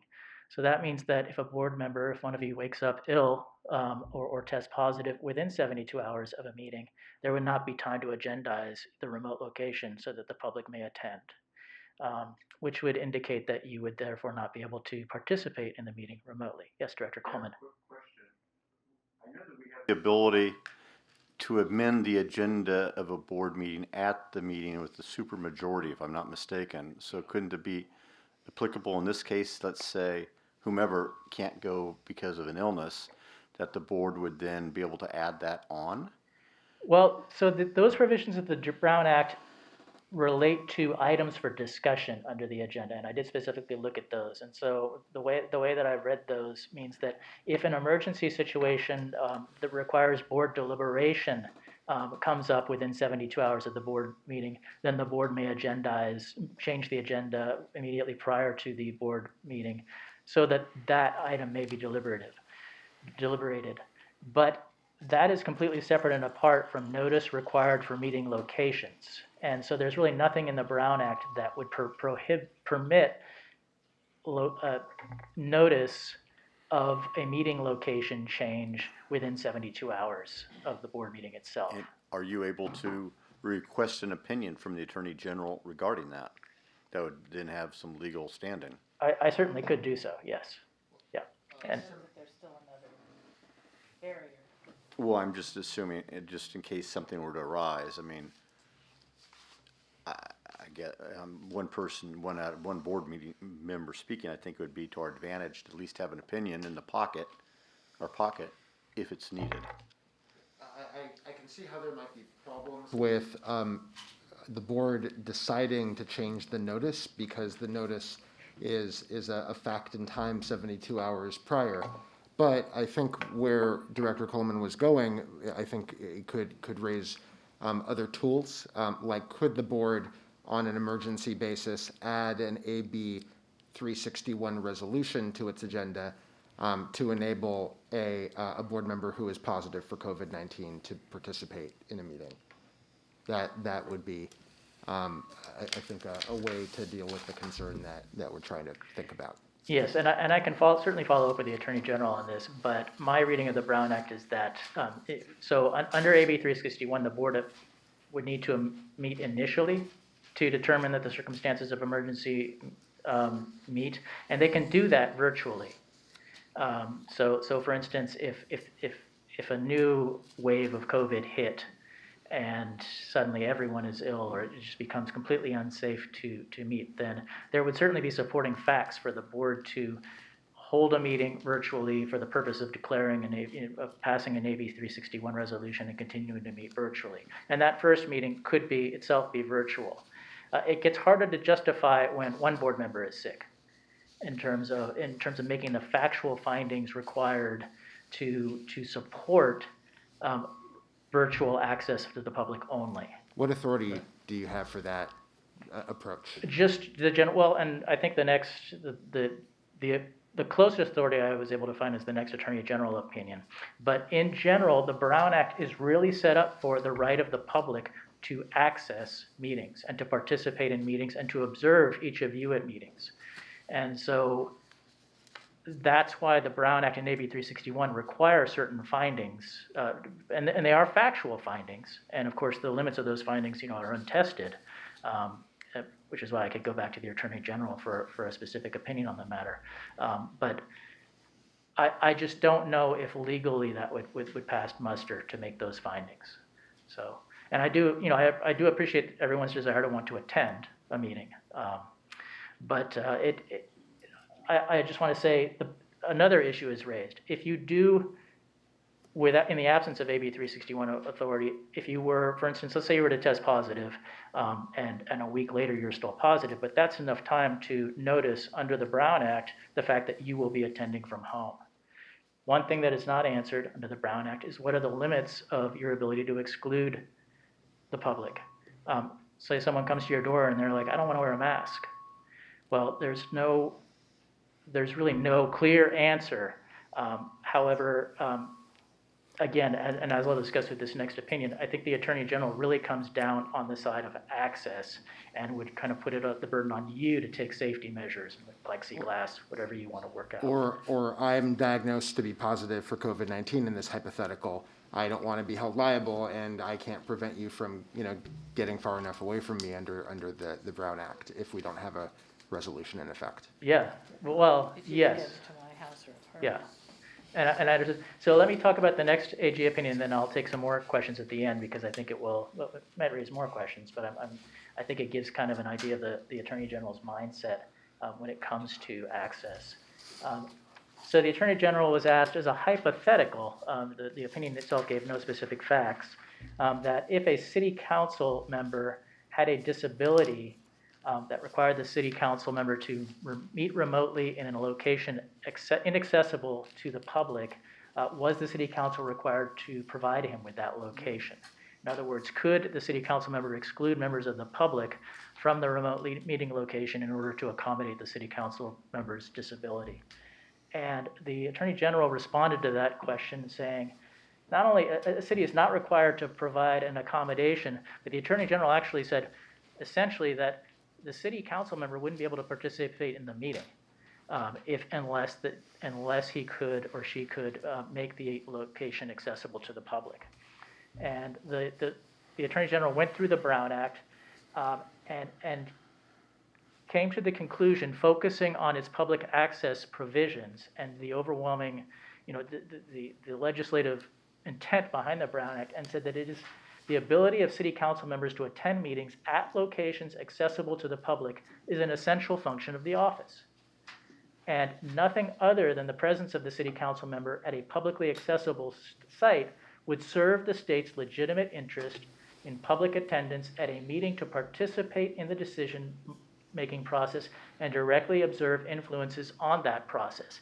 And the Attorney General even stated that, the argument was raised, well, people will appear on camera so they can see the city council on camera. And the Attorney General specifically noted, but you can't see what's going on behind the camera and who's pulling the strings, essentially.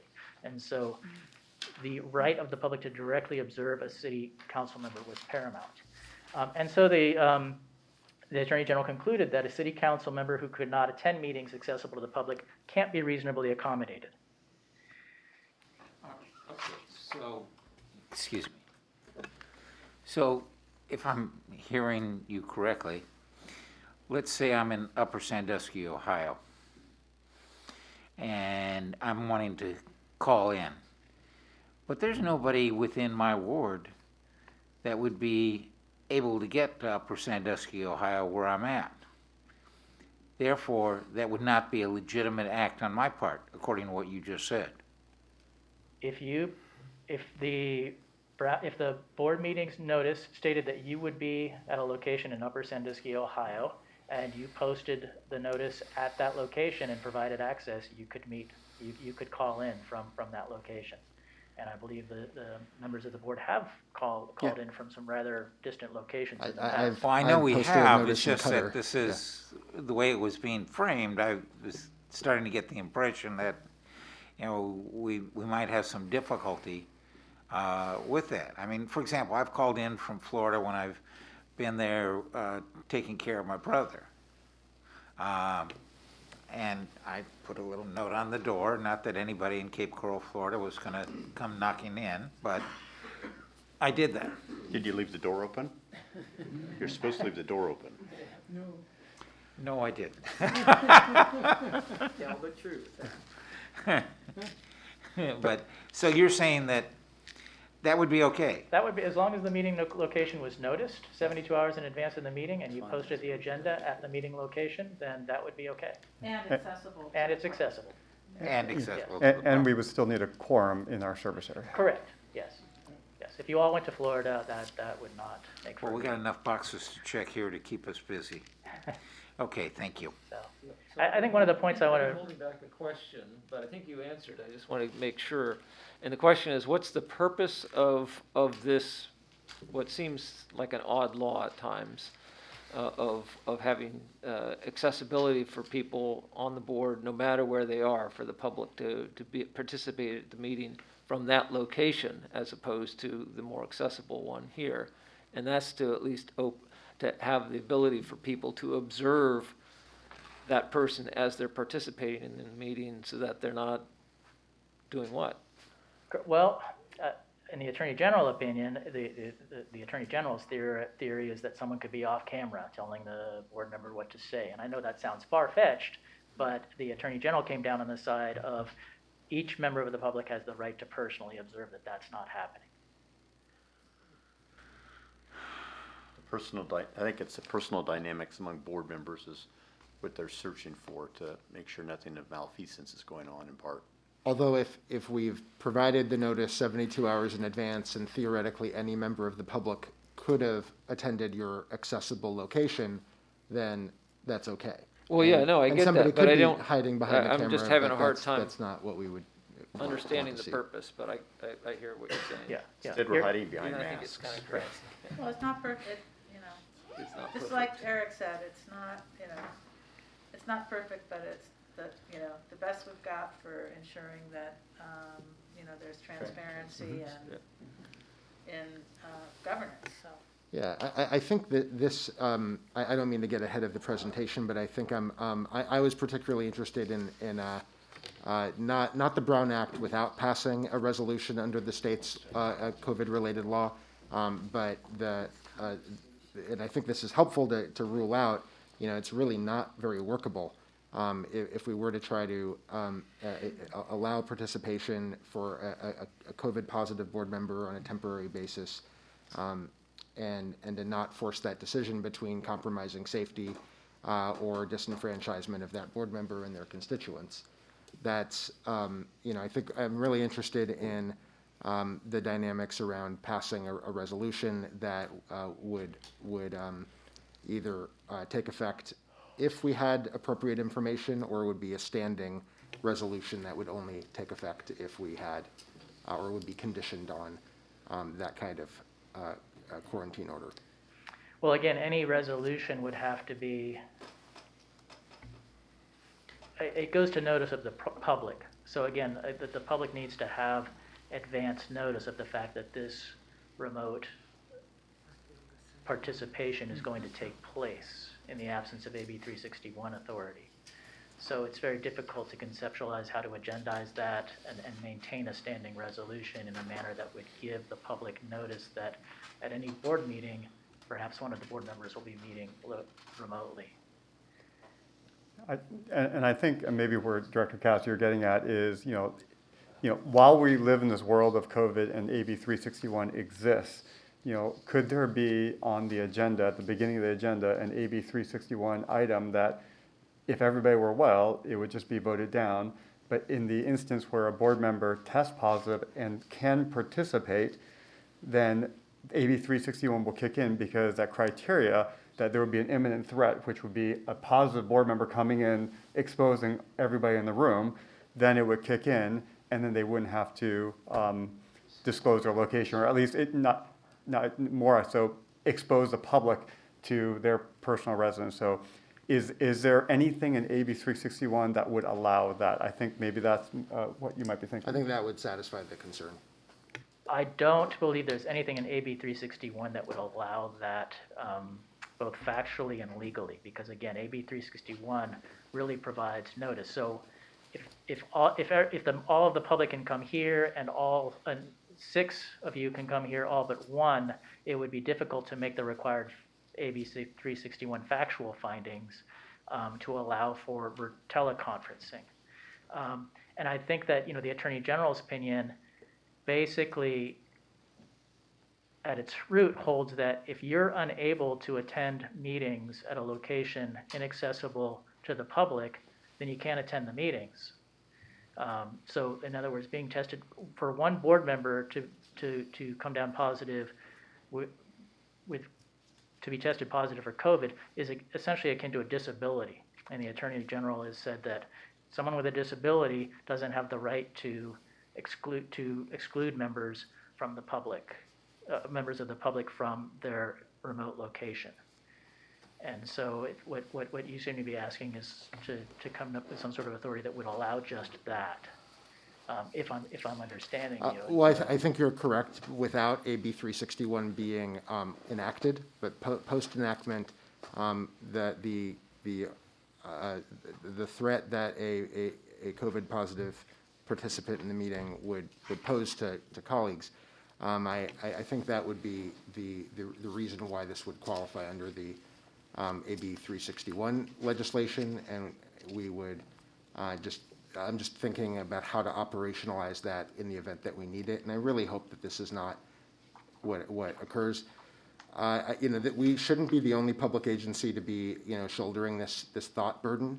Right. And I wonder if the League of Cities or the Special Districts Association have thought about this, whether the legislation needs clarification, or whether there is a legal opinion out there that does solve this issue. because this is, we're at a point right now where we can safely meet together until we have a need for quarantine of one specific or more than one specific person. So I'd like to, hear more about what other stakeholders are thinking and how they're working through this, because we do seem to be one of the first agencies that's coming back to in-person meetings. So how about, we'll look into that particular question, but in the meantime, Derek's recommendation that if you do test positive, then unless you, have the 72-hour notice, then if it's within that 72 hours notice, then you would just, as with everything else, you just would not participate in the meeting, but we will research the question that you've asked. I mean, the thing I was going to say is I'm very sympathetic to this conversation and to the potential for addressing it, and recognize that the line between things that cause somebody not to be able to participate in a meeting is getting thinner, right? It's pre-COVID. If you were in a car accident or had a heart attack or had a family emergency or whatever, and the day before, the day of, whatever, you couldn't come to the meeting and you'd be excused. It would be an excused absence and you couldn't participate. It seems to the line between any of those kinds of big deal things, I mean, they obviously don't pose a threat to fellow board members, but if I came down with influenza, didn't feel too bad, I certainly could infect anybody here, but that wouldn't, it wouldn't be covered by any change to AB361 because it's not COVID, it's the flu, right? So I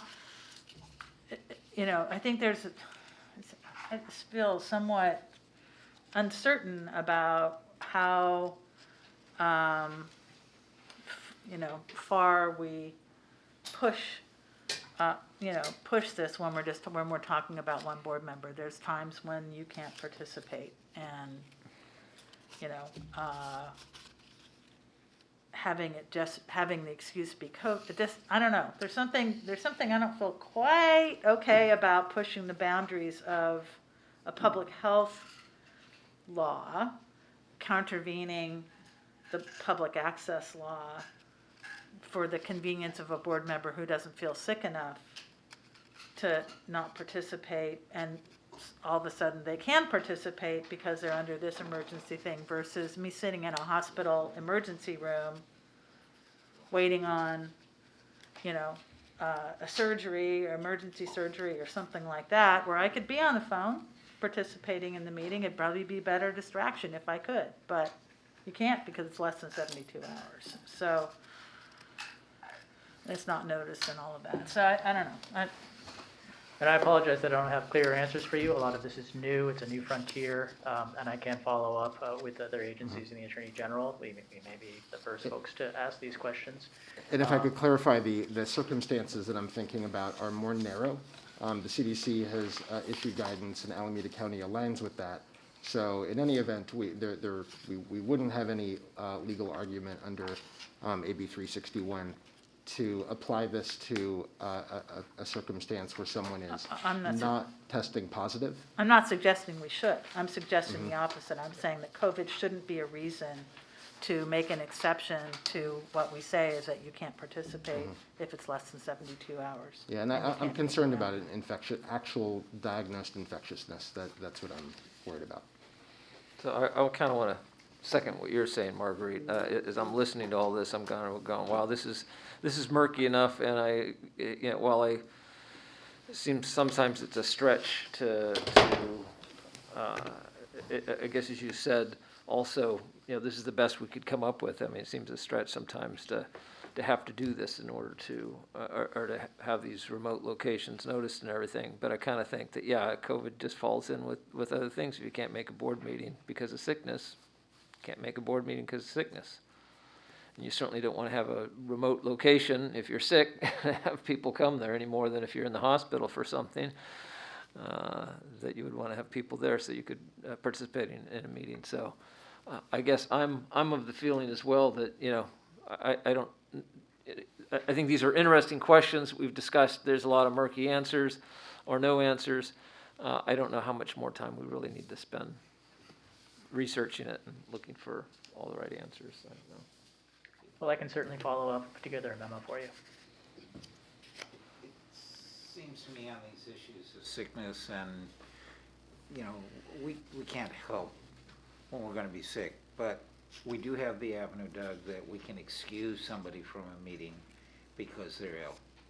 Right. Or they've had an accident. And so they won't be able to participate remotely, but they wouldn't be dinged for their absence. So it's a thin line, I admit, but at least we do have that avenue available to us. And the person who is lucky enough to be the board president gets to say, excuse because. Right. And it's up to the rest of us as board members to say, wait a minute, I just saw him downtown at the Ritz. Playing golf. Yeah, exactly. So, but we do have that out. And we just work with that. I think that's kind of where I'd like to say we're landing, but. Okay, so why don't we go with that? We'll look into some of the questions, but moving forward, if somebody tests positive for COVID, that will be an excused absence. Right. Right. Okay, thank you, Derek. Thank you. Or a flu. No? So I have a few reports under the GM reports. The first is our COVID update, and we have Dave Briggs, Director of Operations Maintenance, to provide the update. Okay, thank you, Clifford. Good afternoon, President Linney, members of the board. Thank you for queuing this up. All right, slide 2 shows the infection rates for our 2 counties, and really by most accounts, we can see that we're post-peak and back down to what I would characterize as a low intensity level of the pandemic, sort of in between surges. Just a couple of exceptions to that would be the death rate and the hospitalization rate. Those are lagging indicators. Those are still on the way down, but by all accounts, we're sort of at least post-peak and hopefully down for good. The graphic at the bottom shows the district's data, and very difficult to tell what March is based on when we do the scaling with January in there for comparison. But we've had 2 positives in March so far, but that trend is looking real good. So We got today saying nothing for at least 14 days. Yeah. Awesome. Yeah, I think that was an outbreak report Yeah. that basically says that outbreak has been cleared. Yeah. Yeah, so we've just transitioning to this slide. We've only had a handful of positives in like the last week. It's really been down, and 2 in March so far. At one point, we had, I believe, 9 separate sites at the district that were officially labeled as OSHA outbreak sites, and those have all been cleared, and most of those cleared a couple weeks ago. But nonetheless, we are at 444, if we count the one from yesterday, district positives to date. And as we've been saying, minimal impact operations, that's very good. And at this point, less than 10 people who are unable to work or telecommute based on some COVID-related reason, and that number keeps going down. And that was, you might recall that in the middle of January, that was over 100. No employee is presently hospitalized. Good to see. Okay, so a lot has been changing in the past month on the regulatory front, guidance related to COVID. And just, I'm sure the board is aware of all this, but just to recap it very briefly, the state lifted the requirement for vaccinated people to wear face coverings on February 15th. This is for indoors. That was quickly followed earlier this month on March 1st to lift it really statewide for everybody indoors, including unvaccinated people. That was quickly followed by a stroke of the pen from the governor through executive order to align OSHA standards with California DPH. And so at this point, you're seeing no statewide requirement for masks of any kind when the governor aligned the OSHA regs. Local health departments, by and large, have all fallen into alignment now with California DPH at this point, including our Bay Area counties. Upcountry, many of those counties didn't have a face covering requirement. They just depended on the statewide face covering requirement, so they were automatically released Still when the didn't state. follow it. That's another issue. So where we are is that, all that being said, I do have to make 2 points very clear. With all of this language that's coming out from the state, they are very clear that they strongly recommend face coverings in all indoor settings. They're just not requiring it. And second, employers, like the district, have discretion to require face coverings. So I just want to make that clear. And private venues, right? Yeah, sure. Yes. Okay, so at the CDC level, we've seen recently that they are backing away from requiring or issuing guidance that's recommending contact tracing, except for high-risk settings. And just so you know, we are not in a high-risk setting here. This refers to hospitals and prisons and a couple of other situations. So that is not us. But the CDC is the first entity, and they've always been the first, to begin that shift of getting out of the contact tracing business. So we have seen none of this at the state level, and by the in contrast to that, which I'll get to shortly, we've seen the state take some actions to actually making contact tracing last even longer. I'll get to that in a minute. But hopefully this is the first step. Hopefully we'll see continuing improvement in the pandemic, transition into an endemic, and a sunsetting of the contact tracing requirements at the appropriate time when it's safe to do so. But this is probably the next frontier, and the next shoe to drop is a loosening of the contact tracing. But the state has made no mention of this so far. Symptom checks still required for anybody that enters a district facility: guests, employees, visitors, vendors, contractors. Just switching over to quarantine isolation, no changes here. The CDC over the holidays issued shorter time frames for isolation and quarantine in certain situations. It can be as little as 5 days. County health, state health quickly adopted those at the beginning of this calendar year. No changes there. But keep in mind that to make that work, you have to contact trace. So if you're gonna follow state health code, you have got to do contact tracing to follow quarantine and isolation guidance. So you can see a bit of an inconsistency here, even at the CDC level.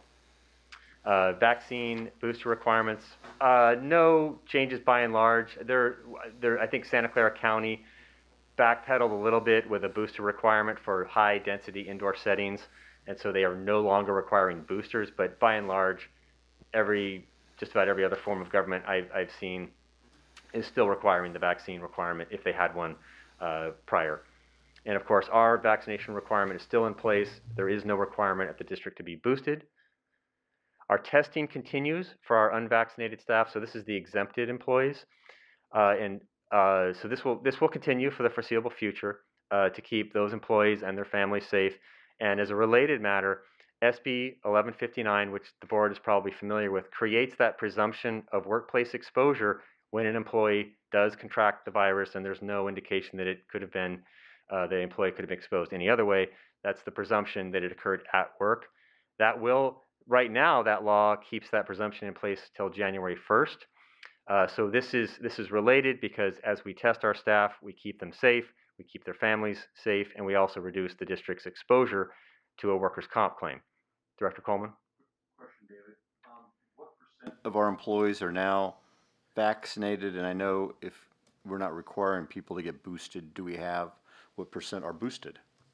Vaccinated, as you know, is 93. That's for the 2 doses. The percent that are boosted, I want to say we have record of about half those employees.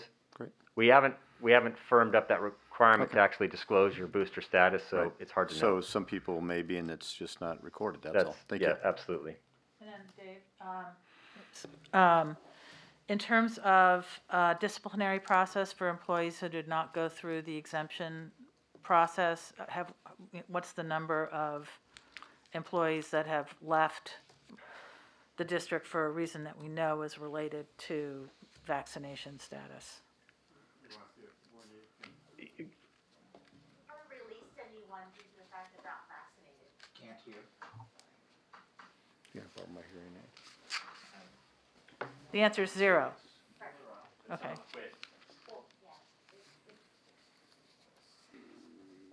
We have not taken any disciplinary action this time for anybody who is not vaccinated. They may have quit or they're still in the process.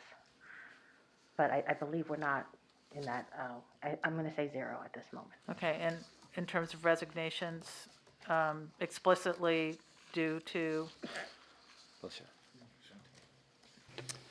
I'm aware of 2 that have told us that they resigned because of our vaccine mandate. Yeah, a handful. okay, thank you. Okay, just one last thing to mention on SB 1159 is that the legislature is presently entertaining through AB 2693 an extension of this. The only feature of 1159 that would be modified would be the sunset date. And instead of sunsetting on January 1st, 2023, it would be 2 years later. So, and baked into 1159 is a lot of contact tracing, a lot of disclosure requirements, a lot of reporting, outbreak terminology. So if this goes on for another 2 years, that's going to be difficult to reconcile with the other parts of the state and society that want to just move on to the endemic phase. Okay, so just with those last 2 slides in mind, we're trying to communicate to employees that the ground under our feet is definitely shifting right now with respect to guidelines and regulations. We are aware of that. We are tracking that.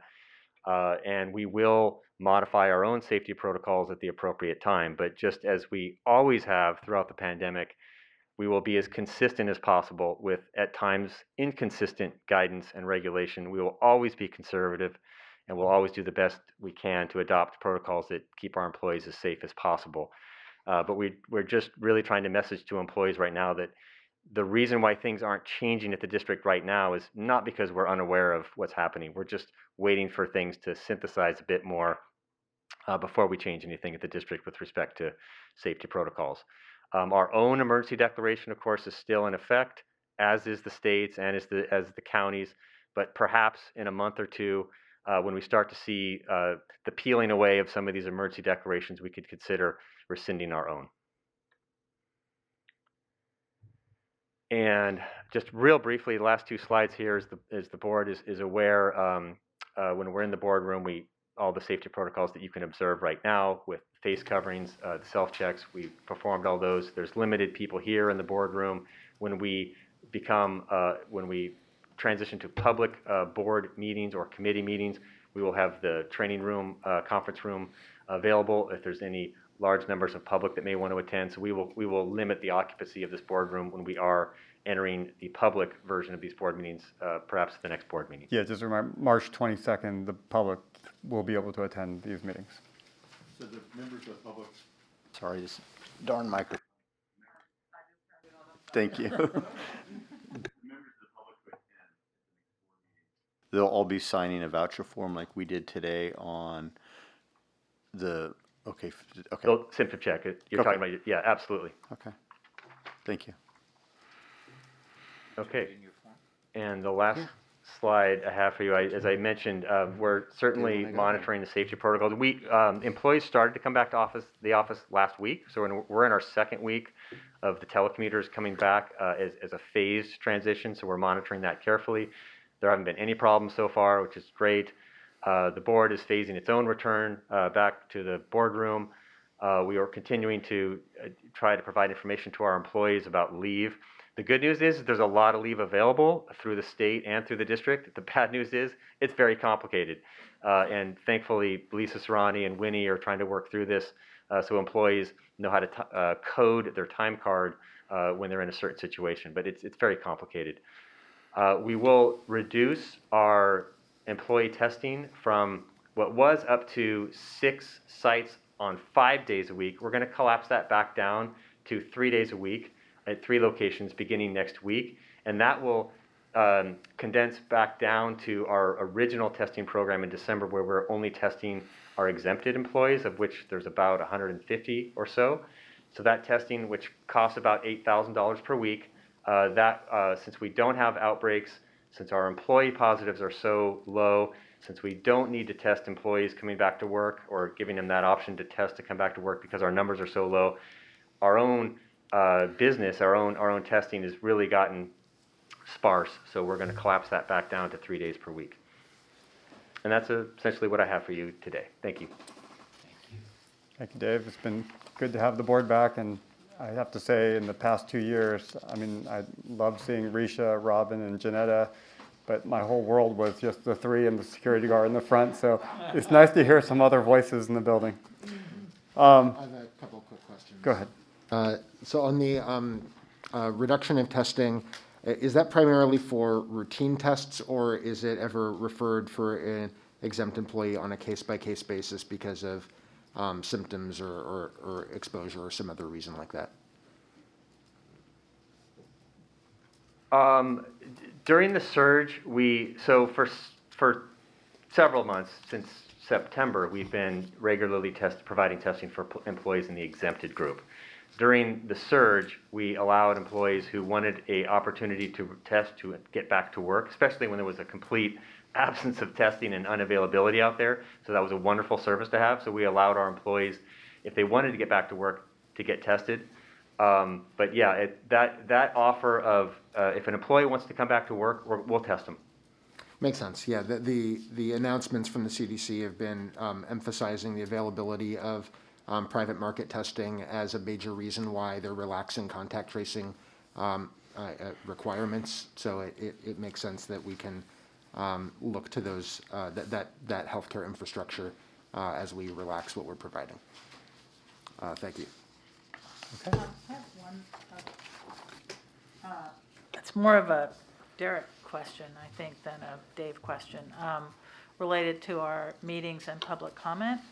Beginning 2 weeks from now, will members of the public be able to, will we still be doing Zoom for public people can still comment via Zoom or in person, is that correct? Okay. That's correct. Okay. Is there a way that we can, and it may just be a Zoom formatting issue, but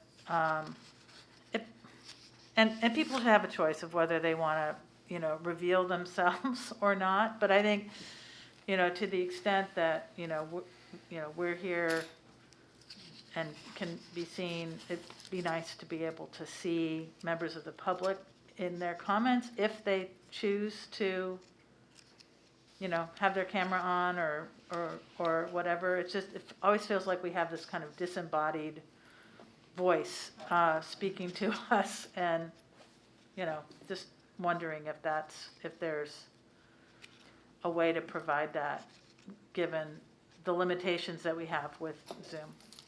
We can have a conversation about that. When we first started using Zoom and Microsoft Teams, we elected to not allow the public to turn on their cameras because of Zoom bombing. And if people are allowed to turn on their cameras, we can't control. We would most likely have to end the meeting. It could cause some disruptions. And so we elected to not allow the public to turn on their cameras. That's why we control when you're allowed to speak, because it would just, we're trying to eliminate the disruptions. Right. That's what happened in the, when people were having meetings earlier. I don't know if it's still happening, but that's how we chose to conduct our meetings. I mean, I know that what we do is we make somebody visible, their little black box visible, and that's the only person that you can see outside of the people that are you basically are promoting that person, kind of promoting that person to be a panelist. Right, so they're actually. I don't know if you can demote them once they've spoken or. So you can, it's a lot of mechanisms to bring people into a meeting. And when I observe other city council meetings or school board meetings, they actually don't allow people to come on camera either. Right, no, I've noticed that. So, I've noticed right. that. That's why, it's part of why I was asking the question. Right, so people who participate in our meetings, they participate as attendees. And so when it's time for them to speak, then their mics are unmuted. They can unmute their mics, they speak, and then you remove the permission to talk. That helps to manage interruptions. And then with people being able to use cameras, it also eliminates the ability for us to be Zoom bombed and some other things to happen. So that's how we chose to conduct our meetings in the beginning. We can revisit it, but. I wonder, are the controls better than they were a year ago to make it easier to kind of somebody, yeah, I'm not sure exactly what form the bombing would be that they wouldn't do now. Maybe it would encourage people because, oh, now I'm visual, I do something silly there that you know, we could immediately push a button and knock them out, or you know, that we couldn't do before. But I'm glad you brought this up, Marguerite. It's really been something that's bothered me a lot, that I can't see them. And yeah, we're kind of late in the game now to be revisiting this perhaps, but you know, better now than never. Okay. On the other hand, it prevents naked speakers. And hate speech and, you know, or hate. Well, I recognize what it prevents, but I mean, you know, we do things to prevent that from, you know, or to at least, you know, moderate things like that from happening in public. But we're about to move into a setting where we'd encourage people to be here, to be present. And one of the things that the pandemic has brought us is more access for the public. Right. And this part of it, though, feels like less in a way, you know, because we get to interact with a voice, but not a, you know, at least the video of a person. And I'd like to think that most of the people that are coming to share their concerns and opinions, they can see us, presumably, unless, you know, or at least see a little spot of us. Right, Andy had something you wanted to say. Yeah, I think that the virtual participation, I think, has been exciting to see, you know, we're a regional agency. We cover almost 1.5 million residents, and the commute distance from the corners of our district covers a fairly wide area. I think it's been valuable to get input from members of the public from who wouldn't otherwise be able to make it to our board meeting, and that availability, even if it's not with the face, is still better than nothing, and I like that. I think that there are risks, and we can, you know, evaluate whether we are a high-level risk or a low-level risk, you know, along the continuum of other public agencies that have made this weighing decision. But I think I'll say it again, you know, the harm can already be done in just a few seconds, and that we're you know, video casting and archiving, and there will people who will have been watching. So it's a very difficult challenge, and I think we needed to align with the majority of public agencies that do prevent Zoom bombing. I'm excited to see that we'll have members of the public having an in-person option. So maybe that incentive will function as a way to get in-person participation to be favored. Anyone else want to weigh in on that? Do we want to bring this back for a further discussion once we've assessed anything? I mean, we can. Yeah, we Why could don't you look. kind of take a look at what the options are. You know, I hear Andy, but I'm still, if I had my preference, I think I might take the risk to. Yeah, so I mean, technically we can look into it, and that I think is not an issue. We'll look into the other considerations that we might evaluate whether we do it or not, but I don't think it's a technical limitation anymore. Right. And I think the understanding has to be that whoever participates remotely will have the option. They wouldn't be forced to turn on their video. So we'll look into it and we'll get back to the board on this. Yeah, if we're doing that, I think we should evaluate what policies we would apply to appropriately address Zoom bombing risks, so that we're applying something that is objective. Okay. I'm going to switch up the water supply update with the drought update and start with the water supply update. Now that February is over, January and February has turned out to be the driest January and February on record for the McCollum, with just over an inch of precipitation. So these next two presentations will help frame our current water supply status in our drought planning efforts. And we'll start with the water supply update with Dave Briggs. Thank you, Clifford. Hello again. So we'll start with slide 3 here, where it shows our water production in red this fiscal year. And as you've been hearing for the past couple of months, it's rising as we've had the dry weather and warm weather. Just so you know, compared to last year, we are 8% below our water production levels last year, and we're 7% below the levels in 2020, which may be a baseline year. Okay, now the bad news. So, yeah, as Clifford mentioned, there's really just no good way to spin this. Very little precipitation in the upper McKelvey, less than 1.5 inches so far, and this is through a little bit into March. And the lowest amount of, I've said this before, but it's hard to believe. The lowest precipitation we've ever recorded in the McKelvey watershed after January 1st all the way to June 30th is 10 inches. And we've gotten less than 1.5 inches. Now, that being said, you know, there's still some potential for the rest of March. We could see the forecast, you know, a couple weeks out. There might be 1/2 inch in the upper McKelvey watershed that might arrive next week, but beyond that, in the 2-week forecast, not much. So we're running out of March quickly, but there's still a chance that April and May and June might yield more. We're below, for the year, we're just under 90% of average right now. Again, that is as good as it is just because of October and December. So a similar story here locally, 18.5 inches so far, 92% of average, very little locally. All sorts of ways to emphasize how dry it's been for the first 2.5 months or so of this year, but yeah, very little rain. The snowpack, the snowpack, we got a bump at the end of February where we got about 1.5 foot in the McKelvey watershed. That didn't have a lot of water content to it, but we'll take it. But that gave us a little bit of a bump in the snowpack at the end of the last month, but we're otherwise declining. There was like 5 inches of snow over the weekend up there. That's welcomed. These numbers don't include that. They were through, I think, March 2nd or so. Yeah, we've got more coming, so we'll take everything we can get. So storage-wise, we are at 532,000 and a half total system storage as of the end of last week. That's up a few thousand from 2 weeks ago. Most of our deficit is in Comanche, and we're getting pretty full here locally with all of the Freeport operations.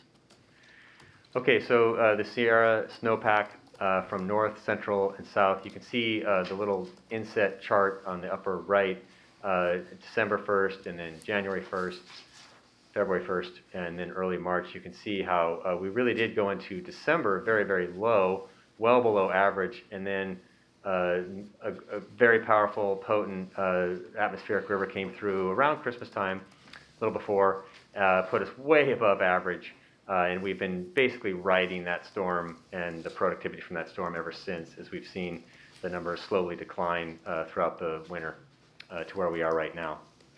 And just for reference, the CVP storage in Northern California, Trinity and Shasta, they're about 1/3 of capacity right now, well below rule curve, and Oroville is also below rule curve, about 50% capacity. The CVP, and we might touch on this in the next presentation. The CVP allocations for us are at health and safety, but for other CVP contractors, and especially ag, it's basically zero. And even the settlement contractors in the Upper Valley are scratching and clawing for any allocation. And those are the firmest supplies the CVP has. The settlement contractors are even worried about what kind of supplies they may get. State Water Project, I think, is still at 15%.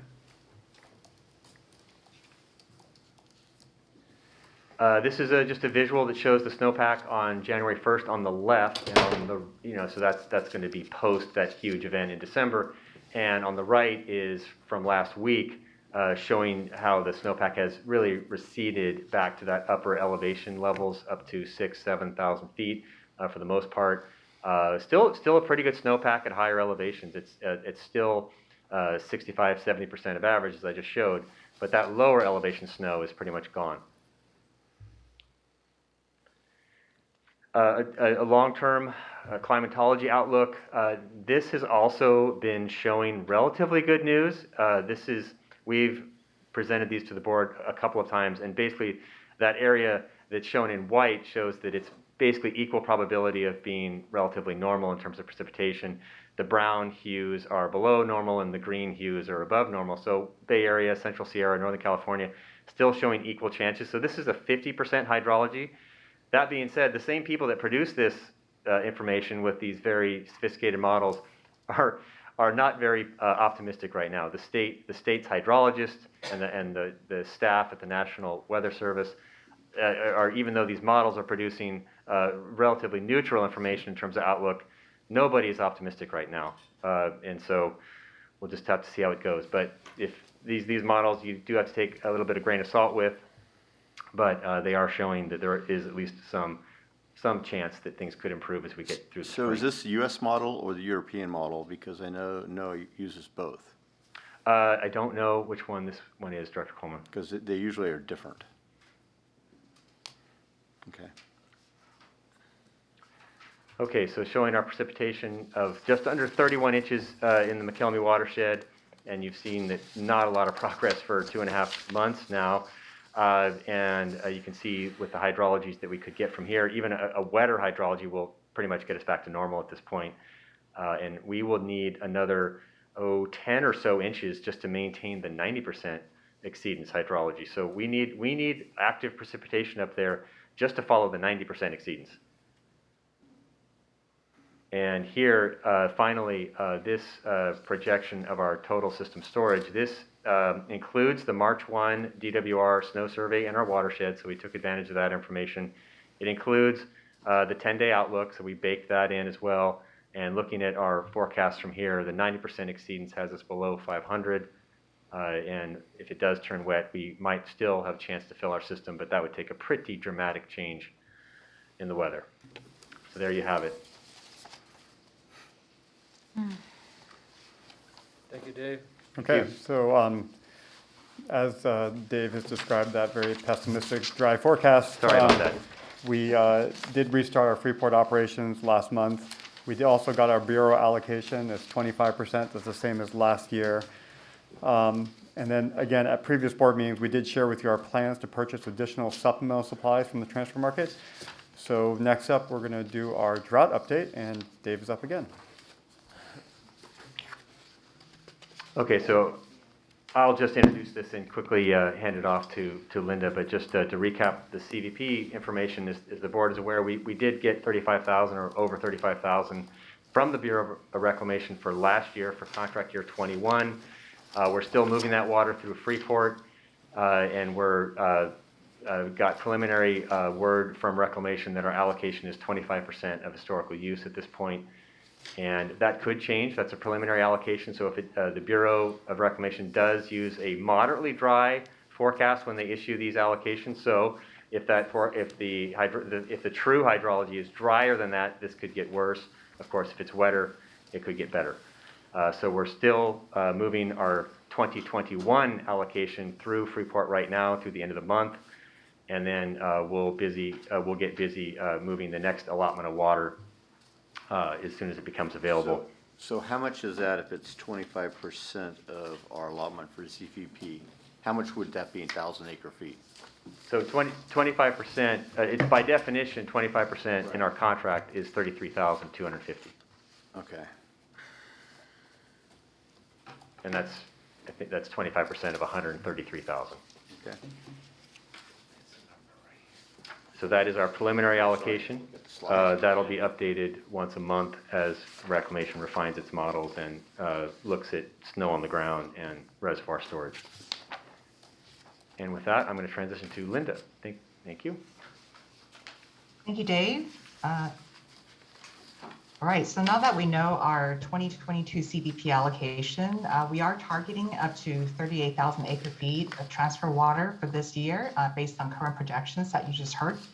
As the board knows, staff has secured potential water transfer arrangements or first right of refusal with a number of sellers. And as we firm up the district's water transfer plans for this year, we'll ask the board to consider potential water purchase agreements at upcoming board meetings. So what you see here on this slide is a tentative schedule of the dates of potential board requests. So on March 22nd, we're scheduled to bring the Sycamore Mutual Water Company transfer purchase to the board for consideration. That's for up to 6,000 acre feet of transfer water, and the call date for this water will be April 1st. And on April 12th, we're scheduled to bring 3 water purchases to the board. A Yuba County Water Agency spring water for up to possibly 10,000 acre feet. And that has a call date in the April to June timeframe. And Placer County Water Agency for up to 10,000 to 20,000 acre feet with a call date in the mid to late April timeframe. And also the Sacramento River settlement contractors for an amount that to be determined. We'll find out early April about that amount. And the call date will be mid-April. And then on April 26th, we'll bring the water purchase with Yuba County Water Agency, the summer water, to the board for consideration. And that would be up to 10,000 acre feet with a call date in mid-May. And I should note that these call dates are the decision dates to confirm the amount of transfer water that we need. It's not the actual diversion timing of the transfer water, which will generally be in the summer to the fall timeframe, except for the Yuba spring water. Next slide, please. Quick question, Linda. Your numbers, if we maxed out, it's 46,000 acre feet, not counting the Sacramento area, river settlement contractors. You said 38,000, but if you do 6, right, 10, 20, 10, that's 46. Right, so these are up to numbers. We still have the amounts to firm up, but they're, you know, depending on, some of them may not have as much water. Okay. So they're up to numbers, but we'll update the board, and we're really targeting that 38,000 acre feet based on our operational capability and our current projections. All right, so here are the estimated costs for the 2022 supplemental supplies. It's about $13 million for the 33,000 acre feet of CBP water, and about $40 million for the 38,000 acre feet of transfer water. And these costs include the purchase costs and also the incremental operating and maintenance costs. So the total estimated cost is about $53 million, and the final cost will depend on obviously the quantity of water, the final pricing, and also the timing of the diversions. So that's the update on the supplemental supply, and we'll certainly continue to update the board at future meetings. And next, I'll hand off to Lena Tam on state and federal activities update. Clifford, how much money do we have left in our rate stabilization fund? I don't have the number of what's remaining, but I mean, it's around 100 million. So it covers this? Yes. Thank you. Any other questions? President Lenny and board members, at the state and federal levels, several actions have been taken to prepare for the dry and the changing hydrologic conditions that we just talked about. The state board had adopted rules on water waste in January that are still in effect, delegating authority to us to enforce. For the district, most of these rules are already covered under our Regulation 29, such as prohibiting overwatering of yards, washing cars without shut-off nozzles, or hosing down sidewalks. The Department of Water Resources had submitted, but later withdrew their petition to the state board to get some relief from meeting the Bay Delta environmental water quality standards because storage conditions had improved. This was then followed by the state increasing their water allocations from 0% to 15% of the contract amount for the state water project contractors like Metropolitan Water District, Santa Clara Valley, Zone 7, and Alameda County. The state had also issued an order requiring EBMUD to cut diversions in the McCallamy on February 1st, but the district was granted an exception as we were able to demonstrate to the state board that there was sufficient runoff to meet all of the senior water right holders' demands on the McCallamy. And as we already talked about, the Bureau announced at the end of February that there will be no water for their agricultural contractors, but the preliminary allocation for the district, because we are a municipal and industrial user, was 25% of our contractual amount, which is the 33,250 acre feet that Dave Riggs talked about. Next slide, please. We continue to track the district's water savings and we report this quantity to the state. The top two lines show the total water production from our treatment plants, in essence, our demands for the last year and going into January and February of this year in red compared to the 2020 levels that are in the blue line. The 2020 levels is what the state uses as their baseline for comparison when it comes to water savings. So after the board had declared a stage 1 drought last April, we had asked for 10% voluntary water conservation, and the district's customers responded fantastically with measurable water savings that met or exceeded that targeted 10% reduction. That's in the heavy purple line that's below the horizontal axis. However, since the beginning of the year, we've seen water demand rebounding. And while water use was lower than last year in January than the prior year, we did not see the same level of savings that we saw late last year. So for example, February of this year was about 5% lower than February of 2020. Our overall fiscal year reduction is still around 8%. So I'll turn it over to Andrea to discuss some of our customer outreach efforts. Good afternoon.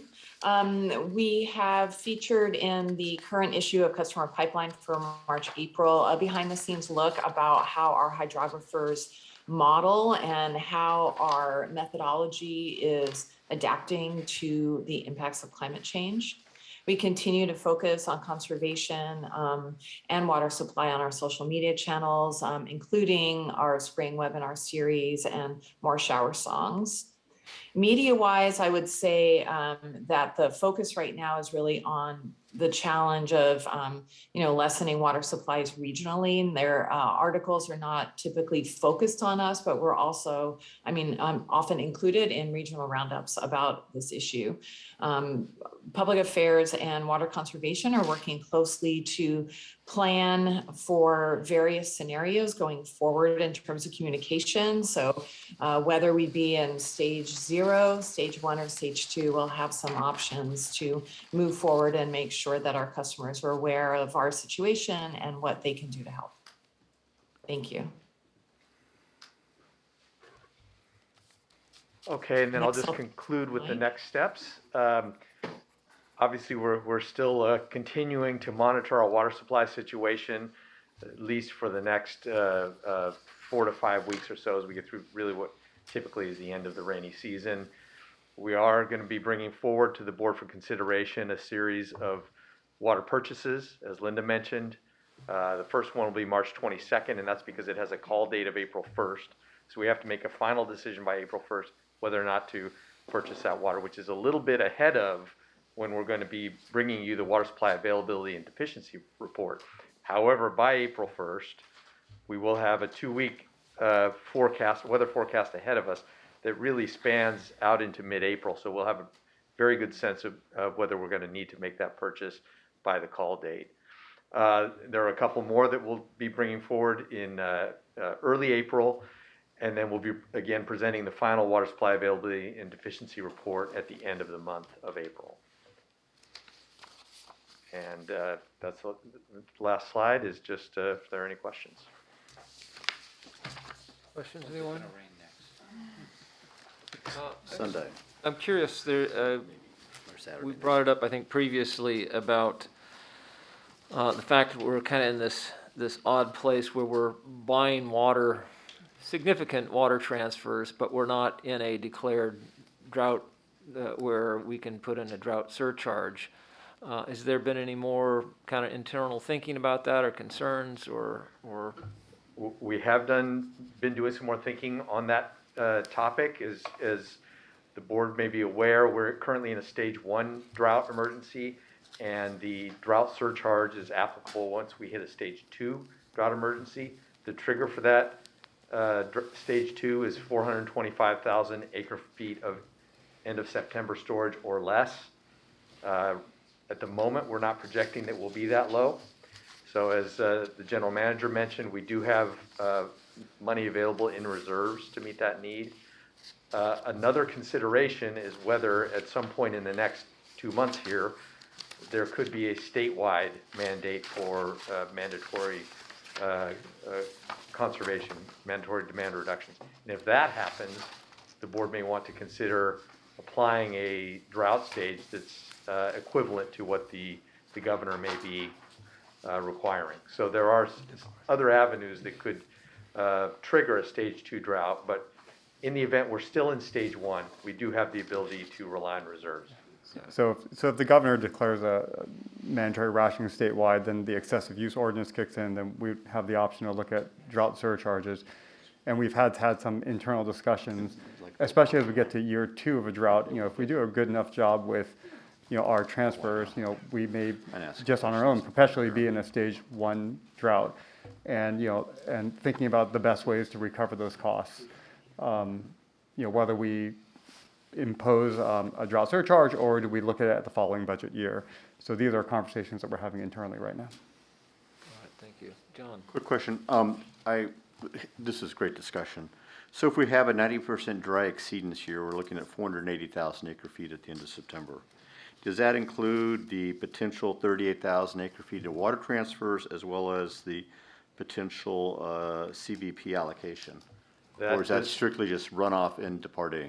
That would not include 2022 purchases. So it would not include the 33,000 CVP nor the 38,000 water transfers. The 480 represents where we would be with the remaining hydrology and demand projections. So thank you. So if we have hopefully we don't have the 90% exceedance, but if we have that with water transfers, we're looking at around 540,000 acre feet of available water then. Potentially. Okay, thank you. Yeah, unfortunately, we're not tracking 90 percentile. We're tracking. Well, I know it's a lot worse right now. Much worse. 105. Okay.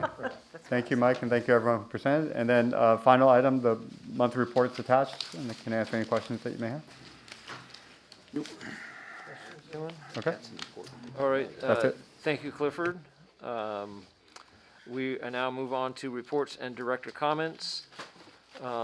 Committee reports will receive a report from this morning's special planning committee. I'll call on the very special Marguerite Young. It was extremely special. Just for point of information, there was a typo in noticing that resulted in needing to repost the meeting as a special meeting.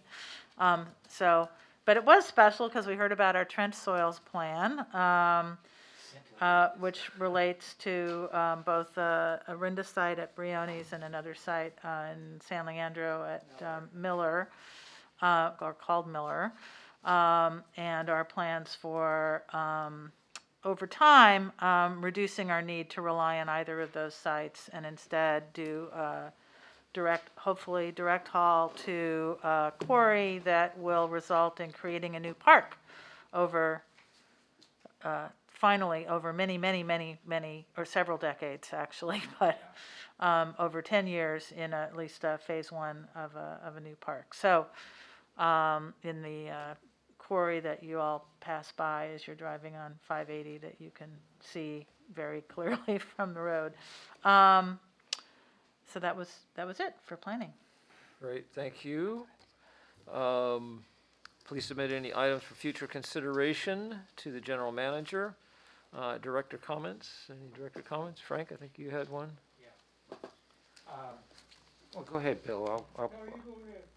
Mine will be very brief. I went to the San Ramon Chamber of Commerce annual State of the City address with San Ramon's Mayor Dave Hudson.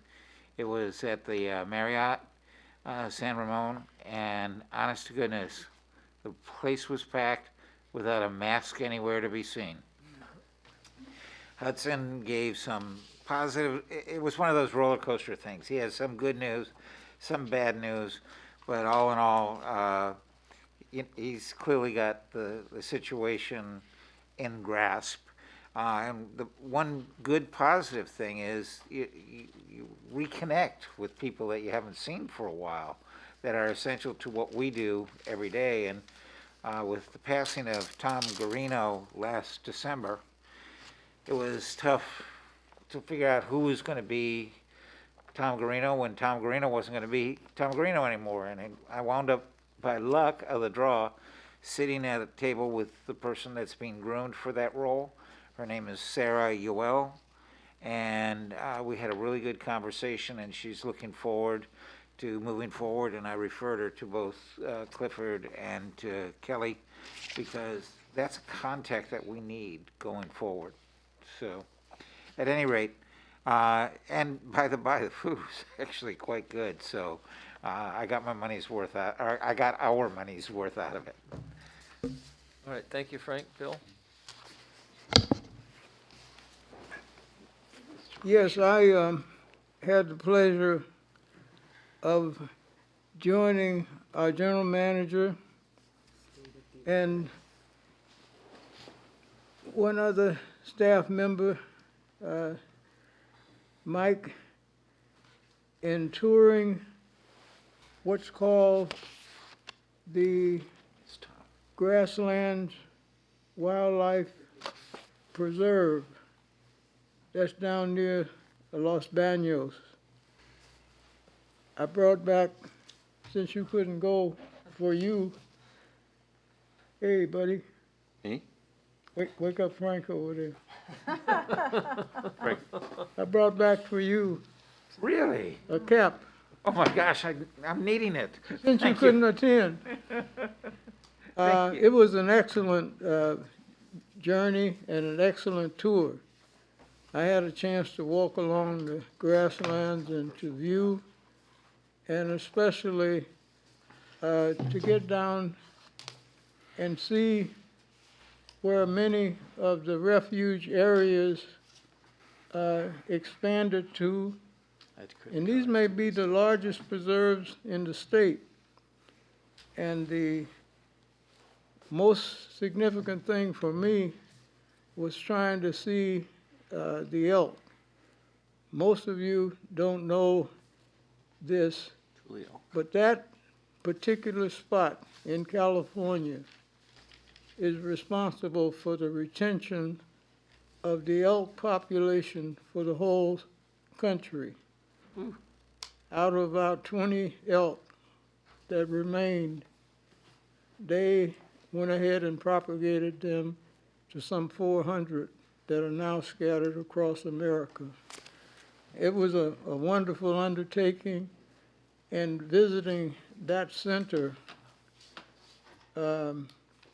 seeing President Obama's picture and seeing their memorializing the grant that established them, and linking all that back to EBMUD and our cooperative arrangements that we have made. This was, for me, it really took me back a ways.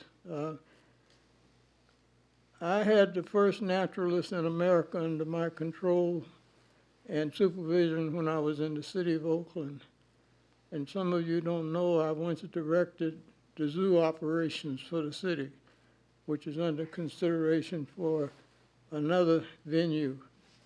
The $60 million grant bond issue that I chaired brought them into the 21st century, and now they're no longer looked upon as small, but a larger venue. When I had it, and I inherited it, it was on the 10 worst zoos in America. When I turned it loose, it was accredited and now ranks amongst the top zoos in America. Clifford and I had that conversation along the way, and Mike, but that's some of the background and history. And this preserve reminded me of the preserve that we have here in Oakland. I also manage that, and it was the first bird refuge in the United States at Lake Merritt. The flyovers loved it so much until they stayed. They became a problem for the city. We gave them too much welcome. But I just wanted to let you know that intensely involved in the bird activity of this city dates back to my college days when the Oakland Recreation Department and the Oakland Park Department were in the introductions to public recreation and parks. And they were the examples used in the colleges and universities across America. I would come into that stream and have the pleasure of working in these venues, and many of them were run down, restoring them and bringing them up to standard. When I compared going down there to those experiences that I had, it brought back great memories, and it brought back the fact that we live in a setting that can reflect many of the natural events of our time. If you go into the hills and some of the venues that we have, Dunsmere House and Gardens, in those areas, you will find the remnants of that. And the real beginning of a relationship with EBMUD, because they located reservoirs on some of the areas that I was over. Shortly before I took over the parks, we deeded land to East Bay Regional Parks. That became the beginning of your East Bay Regional Park Department, and it went on to add land, which is now one of the largest venues in the nation, and a direct relationship working with them. The areas that I supervised never caught fire, never burned, because we did the reforestation. It hooked me on to John, and back then when we went up country, and gave me an opportunity to see and study firsthand some of our venues in EBMUD. And those are the things that remain close to me. So this was very stimulating for me. And I thank Clifford, I thank the staff. We took a venue down there. If we left them with anything, it was not only our interest and support for them, but they got a chance to see the one flaw that I found. I didn't see their D and I like we have in EBMUD, but the parties that all attended and represented EBMUD reflected the D&I that we have in place. So I wanted to make sure I gave you a good round table, and I enjoyed the whole day. So thank you again for the invitation, and Frank, you missed a good one. Now, the final thing I want to say has to do with Forrest Wesley Williams, Jr. That's up at Freewa, who passed away. And I did not really know Forrest up close and personal, but I knew his family, and I also knew his wife's family. I'm more in tune with her than I am with him. But Forrest was an example. I came to find out that we were fraternity brothers. We belonged to the same college fraternities, different units, and that his high achievement marks were with him all the days of his life. He was not just an operational person in water, but he was an exceptional, because he had that leadership quality. So I finally say the majority of his contributions came during both our construction phase and finally in the operational phase. He was always on the job. I'm told that his supervisor spoke to his achievement at the funeral at the memorial and indicated that he was irreplaceable. That's the highest honor you can have when you're serving the people and the public and those who you vested your life into. And achievement is what we look for in the fraternity. Now, those are my really remarks that I wanted to make. I'm going to be meeting with his wife. She's coming here, and my best friend and his wife will be hosting her. So I'll get a chance to see her up close, because that's the side of her family that I know, and I wanted to bring those remarks to this body. I couldn't attend the memorial, but I carry Forrest in my heart. Thank you. Thank you, Bill. Any other director comments? Well, on another sad note, we're going to close today's meeting in honor of Terry Sandoval, longtime Alameda County labor leader and chair of the Alameda County Democrats Central Committee. And Director Young is going to make some remarks. Yeah, I don't have, whoops. Okay, I'm hot mic, okay. So I think for many of us, it was quite a surprise. For those of us that knew Terry, it was with shock and sadness that we learned of her passing about a week ago. I think it was I think she died on the 28th of February. I knew Terry, first met Terry when I was a brand new mom at Oakland School for the Arts, and she was as well. We quickly learned our common roots and passion for politics and working in organized labor. Terry was a campaign manager for Nancy Skinner, Nancy O'Malley, and many, many other local politicians during her career, has spent the last 10 or 12 years in various capacities with the Service Employees Union as a political organizer at SEIU 2015 and SEIU UHW, where for the last couple of years she and all the folks in that union were in the trenches of COVID.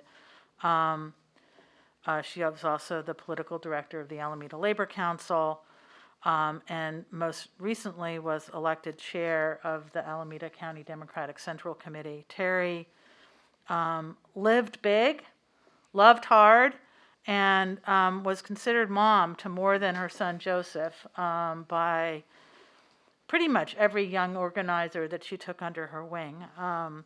And she will be deeply missed. I was looking at Facebook this morning at her Facebook page, and I could literally not get to the end of posts from people from all of her many, many lives. And so I, in the true spirit of, in recognizing the ratification of our 444 contract, and how deeply we hold labor and the role of organized labor to be important here, I'm happy to, it's sad, but also honored to close the meeting in Terry's honor. Thank you, Marguerite. So with that, our next meeting of the board will be held on Tuesday, March 22nd at 1:15 p.m. This meeting is now adjourned in honor of Terry Sandoval.